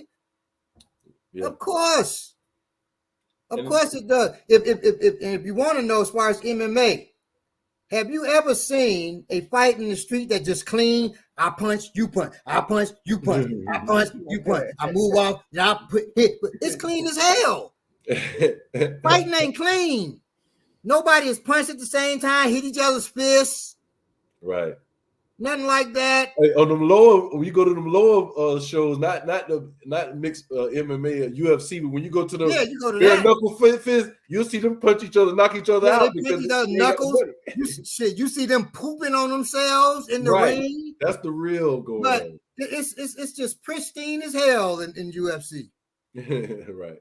Like, come on, somebody says that's why I love WWF, WWE. Yes, it's entertainment. So on the same level as WWF, yes. In fact, I say the athletes in WWF and WWE are greater athletes than in UFC, and I'm a martial artist. You say, what? Because those dudes are going high level. They on 10 for 30 minutes. Yeah. In some of them matches. And to climbing up cages and shit. To do some of those moves and not injure the person takes more strength, is more technical than actually some of the stuff you see in the image. I'm just saying, I seen somebody get their leg broke with the figure 4 in real life. Man, when he had the rings of Saturn, I forget what he was called. He was leaving WCW, going to WWE. He grabbed, this part wasn't scripted because they weren't supposed to do it. He threw this dude on the table, right? The dude thought, he's going to just jump, boom, from there. He walks up the balconies, 2 balconies. And people are like, what's going on? And you see him, the dude on the table, go like, what are you about to do? Like, what the hell? And the dude goes, like with the rings of Saturn, then he jumps off the second balcony. Boom! Hits the dude, it breaks the table, of course. And then he gets up, walks off, and the dude laying there like he almost dead. Well, if somebody almost killed you, you ain't doing this. But that's what, the dude, and he trusted him enough to do it because I'd have been like, I'm off the table. Like, shit. He laid there and took that because he knows that dude, I want to say it's Perry Saturn, I can't remember, but he knew that he was skilled enough to pull that off. Bob, I want to interview Big Till. He said he does not like being entertained. I'm sorry. She does not like being entertained. Minority over here. I like being edified. Hey, I hear you. So you like being educated. Well, if you like being educated, read more fiction. Like you said, that help you shape your reality. Because fiction you'll remember it more. But that's why no entertainment though, no music, no comedy, nothing, no entertainment. Like stress. She likes some music, I'm sure. That's what I'm teasing. That's what hip hop or something. You said they them. I'm sorry. I'm sorry, they them. Okay. Thanks for the correction. So they like some music. I want to know something. You gotta like some type of entertainment. Come on, Big Till. Isn't that's like a human? I mean, you know what I'm saying? Like you gotta like some type of entertainment. If I bust out a freestyle right now, they'd be going crazy. Right. If me and Bobby have a dance contest right now, boy, that's all type of entertainment. You're gonna love it. You're gonna love it. I like music, but that's not entertainment. I've been putting this routine together in my head. So for spiritual reasons, I can't dance right now. But when I can, I got this routine in my head. I'm gonna break out on here, I believe. Oh my God! And you will be entertained. And you'll be entertained. Yeah, whether you want to be or not, you're gonna be entertained. Just out of curiosity, she said, "But that's crap. I'm a new. You're a new hip hop head. What? What type of music is not entertaining, or do you find yourself wanting to listen to, but that you are absolutely not entertained by? Country and Western. Country and Western. Wait a minute. Now, I like some country Western. I'm thoroughly entertained by those stories. Those fiction good stories. He said, "Oh boy." I mean, they said, "Oh boy." Involved with that. Oh boy, what's wrong? We ain't messing with you. I'm serious about dancing now. He's not. Believe me, I've wrecked people dancing. I wrecked my own son dancing a couple years ago. I was there. Yeah. Saw it. There's recording somewhere. Yeah, he doubted. He doubted. And really, I would say this. I'll say this. And if I'm in your town, if anybody on here can pop lock, or they call it, what they call it nowadays? They call some used to call it ticking. Yeah, they call it something else, some techno, whatever they call it. Is popping, ticking. Right. Popping, right? I can't think of anybody on here. I got you, baby. What? You'll catch them you'll catch the fade or get popping against me. That's anybody on here. He just put out a challenge. Get him. Get Lady Crow. I know Lady Crow. She's been in my class and she can get down. I tell Lady Crow up. Did you hear get Boogaloo Shrimp? I think he may have passed though. I just want to say, Baba has taught us in African martial arts that you do not do demonstrations because A demonstration means that somebody thinks that they can kick your ass. Right now, he is challenging anyone who can hear this to a demonstration. So just think about the world. The world. Wow. That as far as pop locking, you know, there are people who are born. There's always somebody who's the best at everything. That's what's happened to be the best pop locker this world has ever been given. But I just can't dance right now. But when I can, it's a wrap. It's a wrap. I'm not gonna challenge him. Just popping alone, I'm not gonna challenge you. I'm gonna say that. And I'm a good dancer. So we ain't scared of Baba. I would dance. Oh, snap! Oh shit! Get him! Oh, I can't wait. He tried to put it on you. Don't let him get you. You can do it. I believe in you. I can't, you know, I'm my ticking and all that. You know what I'm saying? But all around dancing, I got him. But he's my teacher, so I don't, you know, he's my master. I don't want to show him. You know what I'm saying? It could be a tag team. They said, I like to have fun, but the entertainment comment was more from a question of ideology. It's not neutral. I got you. We got you. We just messing with you. You know, I got to tease you something. We got to tease everybody on here a little bit. You know what I'm saying? That's just the African way. I still want to know about the music that's not entertaining. No, I'm not teasing about She ain't letting you go. She ain't letting you off the hook. I'll tell you, some music doesn't, it changed. So when I was little, my sisters all the time would wake me up playing, it's not really a genre, love songs, right? And so when I don't mean little like 8, I'm talking about like 13. I'd be like, God, dog, I'm tired. I hate love songs, right? And it could be just, I was 13. What I know about love anyway, really. But I couldn't stand those songs. But as I got older, because Gap Band has been my favorite band since probably I was 9, 10 years old. But I started then from Gap Band, added on the Isley Brothers. Okay. And as I'm listening, you know, Footsteps in the Dark, my sister, I thought you didn't like love songs. I said, this Footsteps in the Dark. She said, yeah. Right. Listen to the lyrics. Beautiful. I remember the first time I heard that song. Yeah. I said, I like love song, right? So, I'm thinking about the song Encore when I was little. I loved that song. When I got older, I was like, wait a minute. Now, some songs. What are you talking about? Good gracious. I mean, I listen to my children. I was like, well, ho. Nope. Cut that song. Yeah, some listen like, to be too much. You're not thinking about that when I never knew what Encore meant growing up. I was just singing, your love, your. I got older. She is celebrating lovemaking with whoever she going with. I mean, it ain't bad. It didn't register in my head back then. But didn't Stevie Wonder make a song about sex? I mean, that's part of a living. Yeah, of course. You know. God, what is the song? But so the Isley Brother. I mean, In Between the Sheets. Now that's another level. It's still hardcore though. Yeah, I'm still entertained by that. So somebody said Encore is my jam. Who's Encore? Who's made that? That's Cheryl and that's Cheryl somebody, I think. You know Encore, Bob. You do. Yes, you do. I'm going to a show tonight. They made by the same chick who made poker face, poker.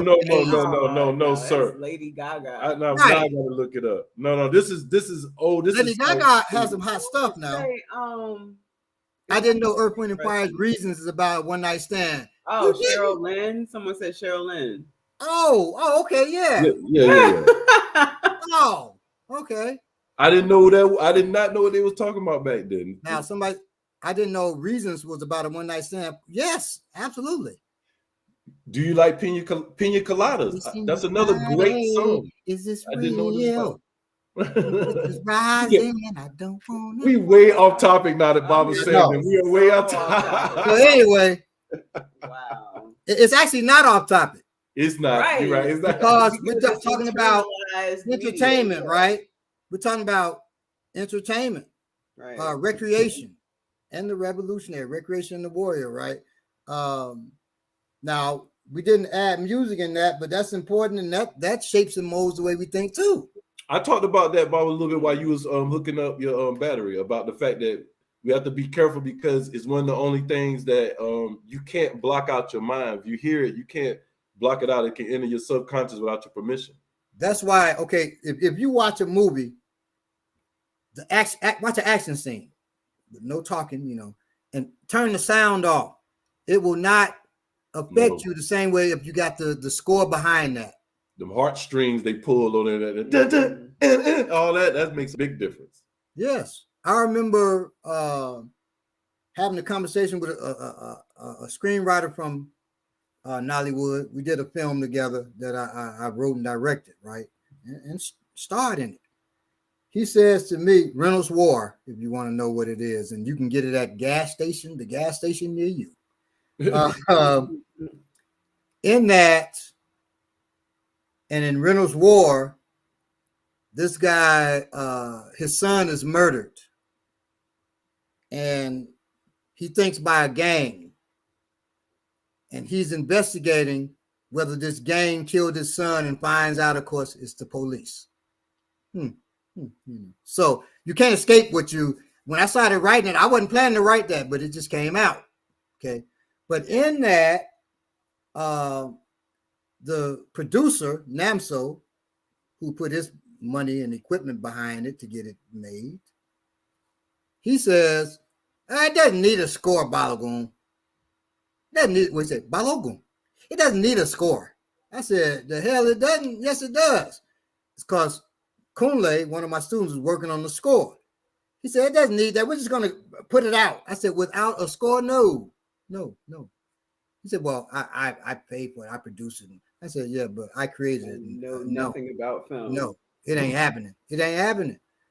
So he said, well, just give me the film, because I had the film, right, to go over it with the score with Kunle, the master.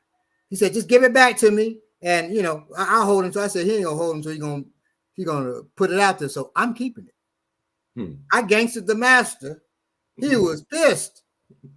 Give me the master, Balogun. I said, yeah, I'm coming by there today. Every day I was just sick or something happened. He wasn't getting that master. And then I stayed on Kunle to finish it. Kunle finished it. I brought it to him. He was at home. He was pissed. Probably had some dudes ready to shoot me. I gave it to him. He put it in. He said, oh, my God. I said, what? You're right. The score does make a difference. Because he had seen the film many times. I mean, he's right there with me as we were shooting it, right? But when he heard that score with it, it hit him. And he loved it. You know. It's a film that you're going to crack up on. You will laugh from beginning to end.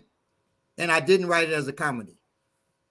That's all so working with him, he's from Nollywood. He wouldn't let us edit out certain mistakes, stuff like that. So it's crazy, it's hilarious, and it's a piece of great artwork. One of the things I'm most proud of. Childish Gambino and some other actors was talking about which do they think is the most powerful music or Childish Gambino's in here? Yeah, he was here in the chat. So he was saying that they asked him which does he think is more powerful, his music or a movie, or in general, music or movie. And all of the actors said they think music is more powerful because when you hear a song that resonates with you, it comes with an emotion automatically. Your favorite songs that you like. He was like, so I just thought that was interesting that all the actors thought the music was more powerful. It's more powerful as far as emotionally, but as far as affecting you, that's why they put more money into films. Sound and vision, because he's got the sound and visual. So it's soundtracks and give you all that you listen for. Good point. Yeah, it's hitting you, your ears, your eyes, all of it hitting your heart, your brain. You know, so that's why they're so powerful. That's why even to this day, I'll be looking at Jive, at this one movie called Warrior about these two brothers fighting in MMA. These two, I didn't care about these two white dudes, but right. Yeah, I know you're talking about. But everything in it, I'm up there crying, watching. He Right. breaks his brother's arm, and he's forced to choke him. And while he's choking me, I love you, man. That shit is actually twisted. If I'm talking to somebody talking about I love you, that's twisted. But I'm because I'm being and I stopped and said, why the fuck is this making me cry like this? I told Akinbobola to watch it. He watches it. I told him what happened. He's like, they ain't gonna get me. He said, oh, he got me. He crying. Because our conscious mind saying, hell no. But that 5 other unconscious parts of us says, oh boy, I feel that music. Right. And the human experience. He broke his brother's arm. I feel that. Right. It's the human experience. You can't deny you know what I'm saying, yourself from feeling that. And I'm sure, as you also know, Bob, like people specifically study editing at a certain speed, showing certain things. When you put the music to it a certain way, that is done specifically to elicit an emotional response from people. Right. When they put it, everybody, the big joke is placement, product placement. But then you end up buying that product. Right. You can joke about it you want to, but they just affected you. You saw the product to joke about, but you didn't pay attention to the music behind that. And what was going on around that and all of that. They just sold you on that coke. Everybody wanted them Coogee sweaters that Bill Cosby had on. Everybody wanted the Jordans that the Fresh Prince had on. Yep. Even now when Power comes out, and they have on these new jackets, these new stock, these new name brands. I'm not gonna say. Some of y'all don't know this, but people will ask me for those clothes. I sell clothes online, and people will ask me, "Yo, you ain't got the jacket that Method Man had on, or the sweater that the dude had on in BMF?" So it's a big. My sisters had bought me these shoes. They called Earth shoes back in the day, right? I'm like, man, I ain't wearing those shoes. And they said the $6 million man wear those shoes. I said, no, he don't. And they do all the research stuff. I watched $6 Million Man. Ching, ching, ching, ching, ching, ching. He got this. I said, oh, man. He had the shoes. So I said, I'm going to wear the shoes. They said, oh, we got this for you, too. And it was an old pleather jacket, but it looked just like the $6 Million Man jacket. Bam. So I was, I'm walking to school. I'm a $6 Million Man now. So they got me to wear those. You always were, Baba. Hey, there you go. I hope I'm worth more than that now, but now they're $6 million. Be like $6 Million Man, that's somebody's pocket money.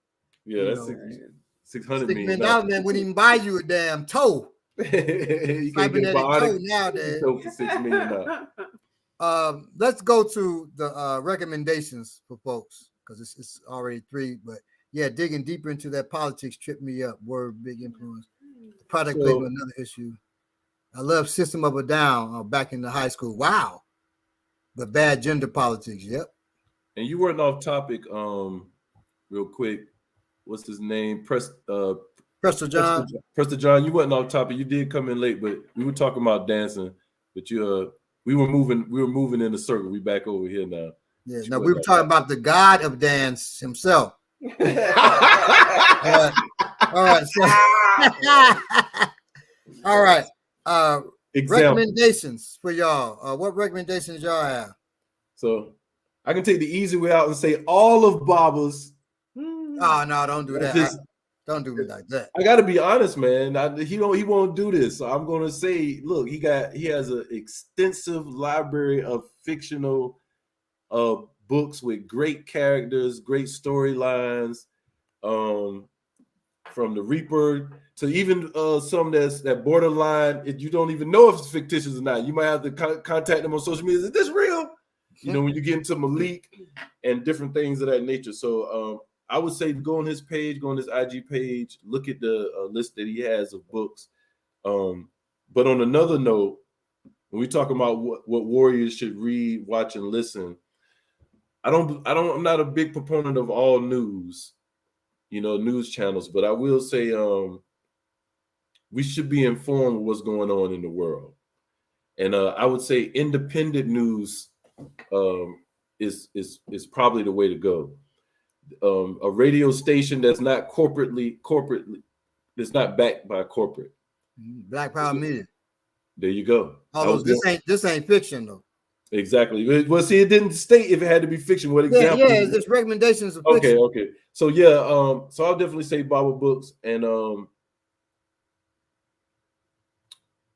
those are the best examples. Other than that, we have young warriors growing up and everything. If you're into animation, I can even go there.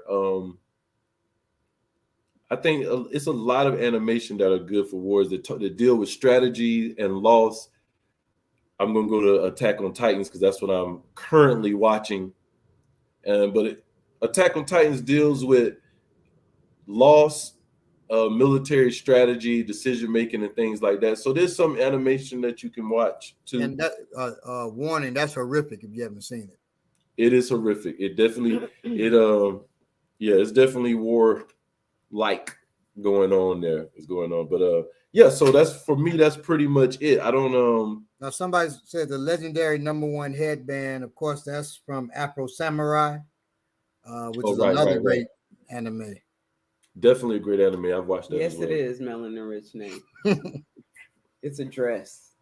It's funny because this is the first time anyone has ever asked about any of our clothes. And we just talked about that last week. It's like nobody ever asks us questions about our t-shirts, outfits, or nothing like that. We be out here. There you go. It's about to start now. See? So now I got to start clowning now. Wearing tuxedos. I'm gonna be, African tuxedo. Right? Exactly. Oh, definitely African because I don't want old boy to think I'm caping for white folks tuxedo. He didn't forget that. You didn't forget your family. Okay. So as far as recommendations go, honestly, for fiction, I don't have a lot of recommendations. Not anything that would reinforce you as far as being a warrior goes. I don't think that I watch a lot of fiction that does that.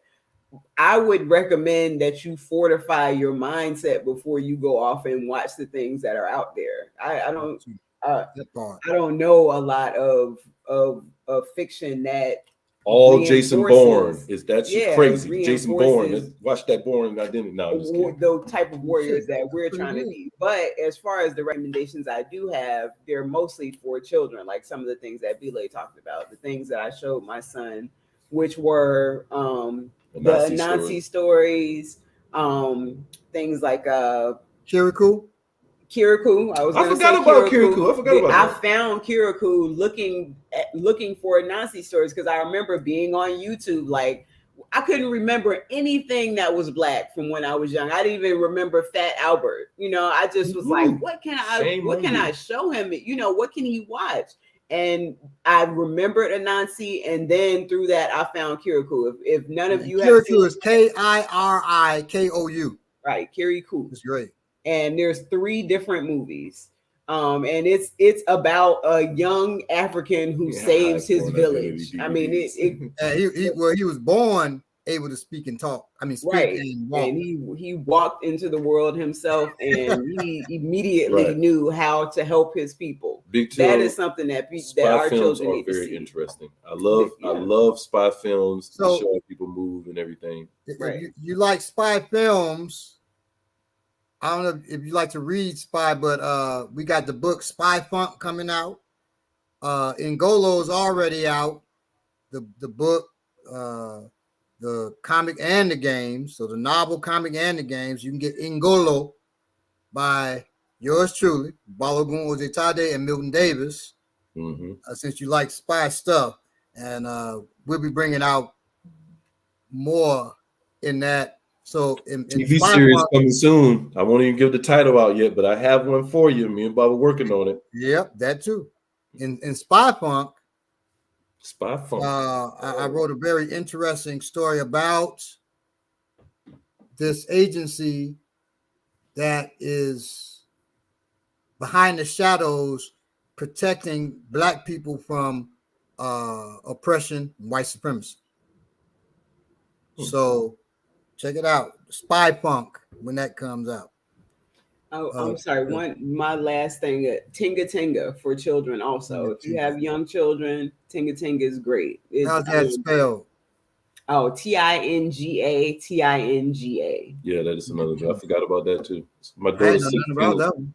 My daughter's 16, so these are all 10 years ago. And Right, but I mean that's where it starts. How is Dark McStuffin? Anybody know? For really young children, I know it's a Dark McStuffin is about a black. oh I've yeah, never watched that. yes, I forgot. Damn, you bringing me back now. That's really good. Like Some of my children said they like, not children. I mean, all my children grown except me, but my grandchildren said they liked Dark McStuffin. Dr. McStuffin, she deals with real stuff. She has cures and all types of stuff. She's healing folks. Dr. McStuffin, yeah, I love that one. I love that.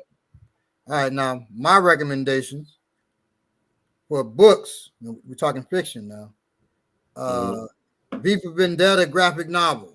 Oh, Alan Moore. V for Vendetta. Lord, the ending just give you chills. Now, you ain't gonna see much of us in V for Vendetta, but it's well written. Got to get past that. Get to the story. Kill City by Balogun Ojitade. Oh, see, look at it. I appreciate that. I had to recommend that one. Kill City. That's about this sister who she knows 52 blocks and indigenous African martial arts, and she gets involved in a murder investigation. Okay, and it's dealing with fatherhood, with race. It's dealing with just check it out. Woman of the Woods by Milton Davis. Woman of the Woods, that's good for, I would say, 11 on up to adult. Television. Not much television. I didn't get to go into television, but television can be insidious. But I gave Lovecraft Country and Them. Those are both horror. Lovecraft Country and Them. The second Watchmen, pretty good. And yeah, Watchmen. That wasn't second. It was just a TV show. Oh, right. I'm thinking the first one was the movie. So Watchmen 2. Watchmen has Watchmen, Watchmen 2. I would say those, but like Ominika said, go in with your mind right and ready, especially with TV. Movies. V for Vendetta. Again, that was Kill City, sir. Nikki, excuse me. Yeah, Kill City. Yes. By Balogun Ojitade and Milton Davis. Watchmen, the TV show, Melanie Richney, has Regina King and the brother Abdul Mateen. I forget his first name. Lou Gossett is in there too. Yeah, Lou Gossett too. Lou Gossett in there. I forgot all about that. Yeah, playing the first black superhero, first superhero, I believe. Period. Yeah. The movies, V for Vendetta and Drop Squad. Those are my two movies. Drop Squad. But I always talk about Drop Squad. We talked about, and I would really love to rewrite Drop Squad. We got to sometimes, man. I used to want to emulate. As soon as I saw that show, I wanted to emulate that in real life. I automatically said, "This is what I want to do in my life, right here. I want to be the Drop Squad dude."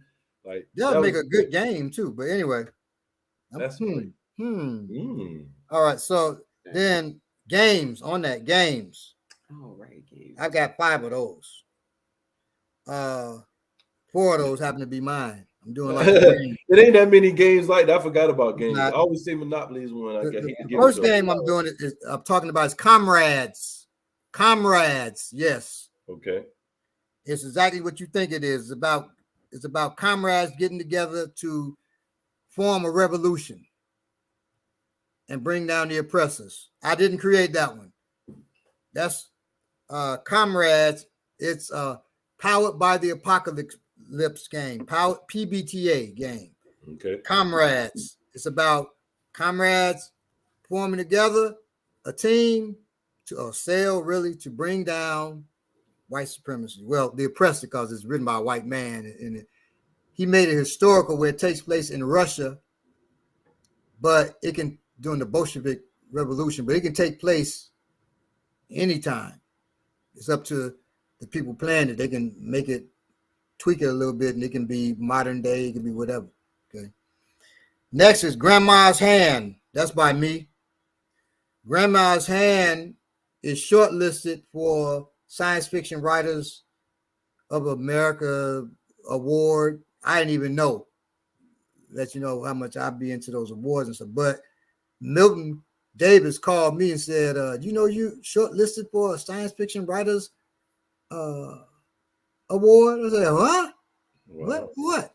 He said, I don't know. What's for your game? One of your games. I said, what? So I looked on there with Grandma's Hand. I said, okay. So in Grandma's Hand, that's about the first superheroes who happen to be black. And you can catch heat because you're during the 1920s. So it's a heat mechanic where you can get heat. You go into a white neighborhood, it can be heat on you, or the police after you and stuff. And then you got to get the heat off you and all of that. So that's Grandma's Hand. And you can choose superpowers and things like that. The Ice Cold RPG. That's about Ice Cold Carter, his world, which is a crazy martial arts, almost cartoon type world. It's almost anything can happen. That's the Ice Cold RPG. Belay plays Ice Cold Carter. Ominiki plays Nature. So what we were going to do as a comic book originally, and so waiting to get that done now, I created 2 games for Ice Cold Carter. So Ice Cold RPG, that's done with Uno cards.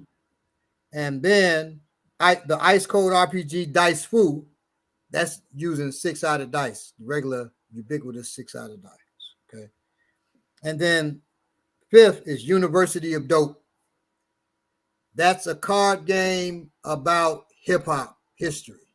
Oh, I was about to say. So it pushes your hip-hop history. How much do you know? You pull it, it's asking you questions about hip-hop. I thought it was going like a drinking game, but with heroin. I didn't get it at first. Oh, University of Dope. It's a drinking game at schools that you're using heroin. Yeah. So University of Dope. So those are the 5 games that I had. Chess. Always. Somebody said, yeah, what platform? So we could use some children's books on the other underground railroads going into the Florida Bahamas. Yes. So that's one thing. Please give me, somebody said just bought the Ice Cold RPG. Oh, thank you so much, Tay. And now I need to force my family to play. Yeah. Somebody said we could use some children's books on the other underground railroads going into Florida, Bahamas, and Mexico. Yes. So now in my book, Chronicles of Harriet, they do go to Mexico, but it's not for children. It's horrific. It's full of violence. Harriet is tearing ass up in there. She beating the hell out of folk. What platform can you find it? It's graphic. Harriet gets she gets her thigh bone broken, and she's limping towards the plane. As she's limping, she begins to move a little better and run. So it's showing she had healing abilities and shit like that. So it's graphic to show what she can do. John Brown gets his head bifurcated and stuff like that. So it's for adults, not for children at all. I said that's my own book. I'm telling you about that. But because a lot of people bought it for their children, like, oh my Lord. But in that, Harriet is a hero. Somebody asked, Mancala is a great game. Somebody asked, Mancala in Nigeria is called Ayo. And so we at home, we play Ayo a lot. Somebody said they want to know what platform. So AG, my game I'm talking about, these are all tabletop role-playing games. What about the one Comrade? Comrades is tabletop role-playing. Okay. Yes. Now, when it was just mentioned Mancala, when Tay mentioned Mancala, which is also called IO, that is a board game. Where you're using in IO, you use seeds. Othello too. She said that. I don't know if you guys That's heard a it, but game that Othello I is a play with good my game. son. Yeah, Othello. It's a great, simple strategy game. Yeah, And Othello's just, good. I also want to shout out to myself because me and my son played Monopoly last night, and I beat him like he stole something. Now I was gonna talk about Monopoly. I thought about what they do as far as taking folks' property, but it has some teaching parts to it too. Definitely. Yeah. So and how to manage that bread. Exactly. And there's somebody black. Somebody black made Black Monopoly or something like that. I haven't. That's Blackopoly, I think. Oh yeah, that Yeah, brother with all the tats on his face, he got a good game. I can't think of his name though. Yeah, Derek Rice. His name is Derek something. You are very close. Yeah, Derek something with tattoos and the locks. The locks, exactly. He made a game. Financial game for his family. Yeah, and it's a good game. Right. But as far as platforms, we haven't made any platform games like for PlayStation or nothing like that. I was actually asked to. We were working on some stuff, but that stuff is long. Takes a long time to really get the green light on that kind of stuff. Somebody said I need to get in tune with Balagoon. Sounds great. Oh, thank you, Melon Originate. Yeah, check my stuff out. We actually are gonna do a black Derek Grace. Thank you. Derek Grace, that's it. Oh, okay. We're actually gonna do a black game convention. Basically, it'll be online and live. Where we're gonna have spades, Uno, some of the games I mentioned. It's gonna be a good, game. And it's gonna be all games created by black game creators. Okay, cool. So I wanted to do that before COVID, and then COVID shot that down. But we're gonna do it again now, because now we figured out how to do it virtual and live. Okay, I don't know so I was going to originally do it at at this place we used to teach at called Nine Gammon. Then I was going to do it all virtual at a brother named Amosun's house who did the artist episode with me. I was going to do it at his house. I don't think he'll let me do it at his house if we're doing it live and I got 50 people show up or something live. He'd be like, what the hell are you supposed to my house? So we got to find a spot and then we're ready to rock. Okay. All right. So thank you all. It's 3:27. Thanks for hanging out with us. Y'all got anything else to say? No, we appreciate y'all coming on the chat. We if again any questions, suggestions, we did see a comment. I don't know who it was, but I do remember you. She made, when I said suggestions for shows, she said, I'm still waiting to learn some technique with my cane. Trust the barber is not forgetting you. He's not leaving you out, and we will do something on that, and we'll come to you, and you will see that. Just keep tuning in. Yeah, we're going to do a whole episode on cane and wheelchair. What about, I guess we should use cane and walking stick too, huh? Well, walking stick is a cane, I guess, essentially. He did a little walking stick too in one of the past episodes, the ones that we I thought we did. Mm-hmm. Yeah, I think we did. What was that? Yeah, we definitely did. Right. But we're gonna get cane, the hook cane, right? And but hook cane, you're not doing like hook techniques, flipping the person. It's people who do that out there, and I would challenge them to do that if somebody was really trying to slit their throat. Gross motor skill type, grabbing the wrist with the hook and then throwing the person. Like, come on, man. Well, media, Jackie Chan has influenced us to think that we can fight with like that. Before Jackie, Bruce. Yeah. In fact, we will always think of Jackie. I mean, Bruce is greater than Jackie. It wouldn't matter what movies he made. You know why? Because in our minds, we didn't realize it. Bruce Lee broke Jackie Chan's neck in Enter the Dragon. And a lot of people don't know that. Because Jackie Chan wasn't known then. He grabs him, he's looking, making the people get back, then he breaks his neck. Yep. I did not know. I was today years old when I found out that was Jackie Chan. Yep, that was Jackie Chan. Jackie Chan will whoop Bruce Lee ass if y'all don't know. I'm gonna say it.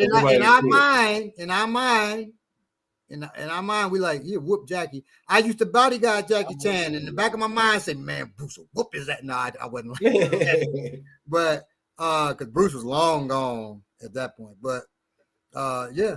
So you know, it's all kinds of stuff. If you look back at movies, old stuff, these old actors in there, and you wonder why you feel, man, I know him from somewhere. Because he's in the back of your mind. Your mind remember the unconscious mind. Remember, I know I saw this dude. Yeah, you saw him in 1970. I remember seeing wasn't it Lawrence Fishburne, 1973, I think, in Cornbread, Earl and Me. Mm-hmm. He was a little boy. I know him from somewhere. And then somebody said it in an interview or whatever. He said it in an interview that he was in Cornbread, Earl and Me. That's it. The same thing with what's his name from Rocky, Apollo Creed. I can't think his name, but Michael B. Jordan. No, the Apollo Creed. Apollo Creed, yeah, not his son. Carl Weathers. Yeah, he was a soldier on the Body Snatchers.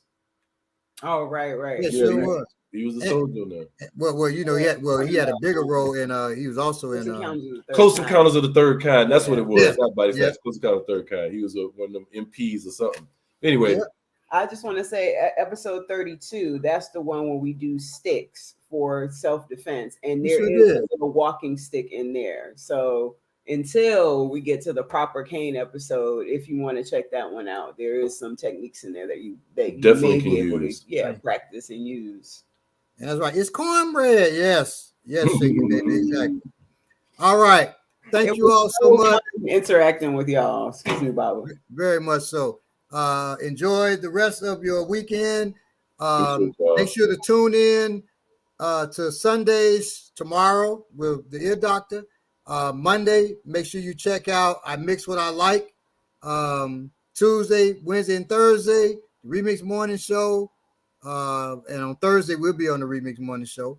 And then back to Friday with then between that, you got Jackie Lukeman Show, Lukeman Nation. You got Black Buying Power.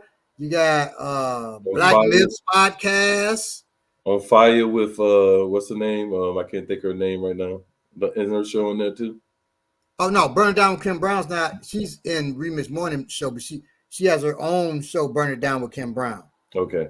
And then Friday, back to I Mix What I Like, and then Saturday we're right back with morning class, 1 p.m. Eastern time. Thank y'all. Love y'all. Stay black or whatever it is you may be. Peace, everybody. And shout out to Shaky Baby. It is the Catfish Festival in Belzoni going on right now. Hey, so head out there. Save me some catfish. And I don't even eat fish. All right. Peace. Peace.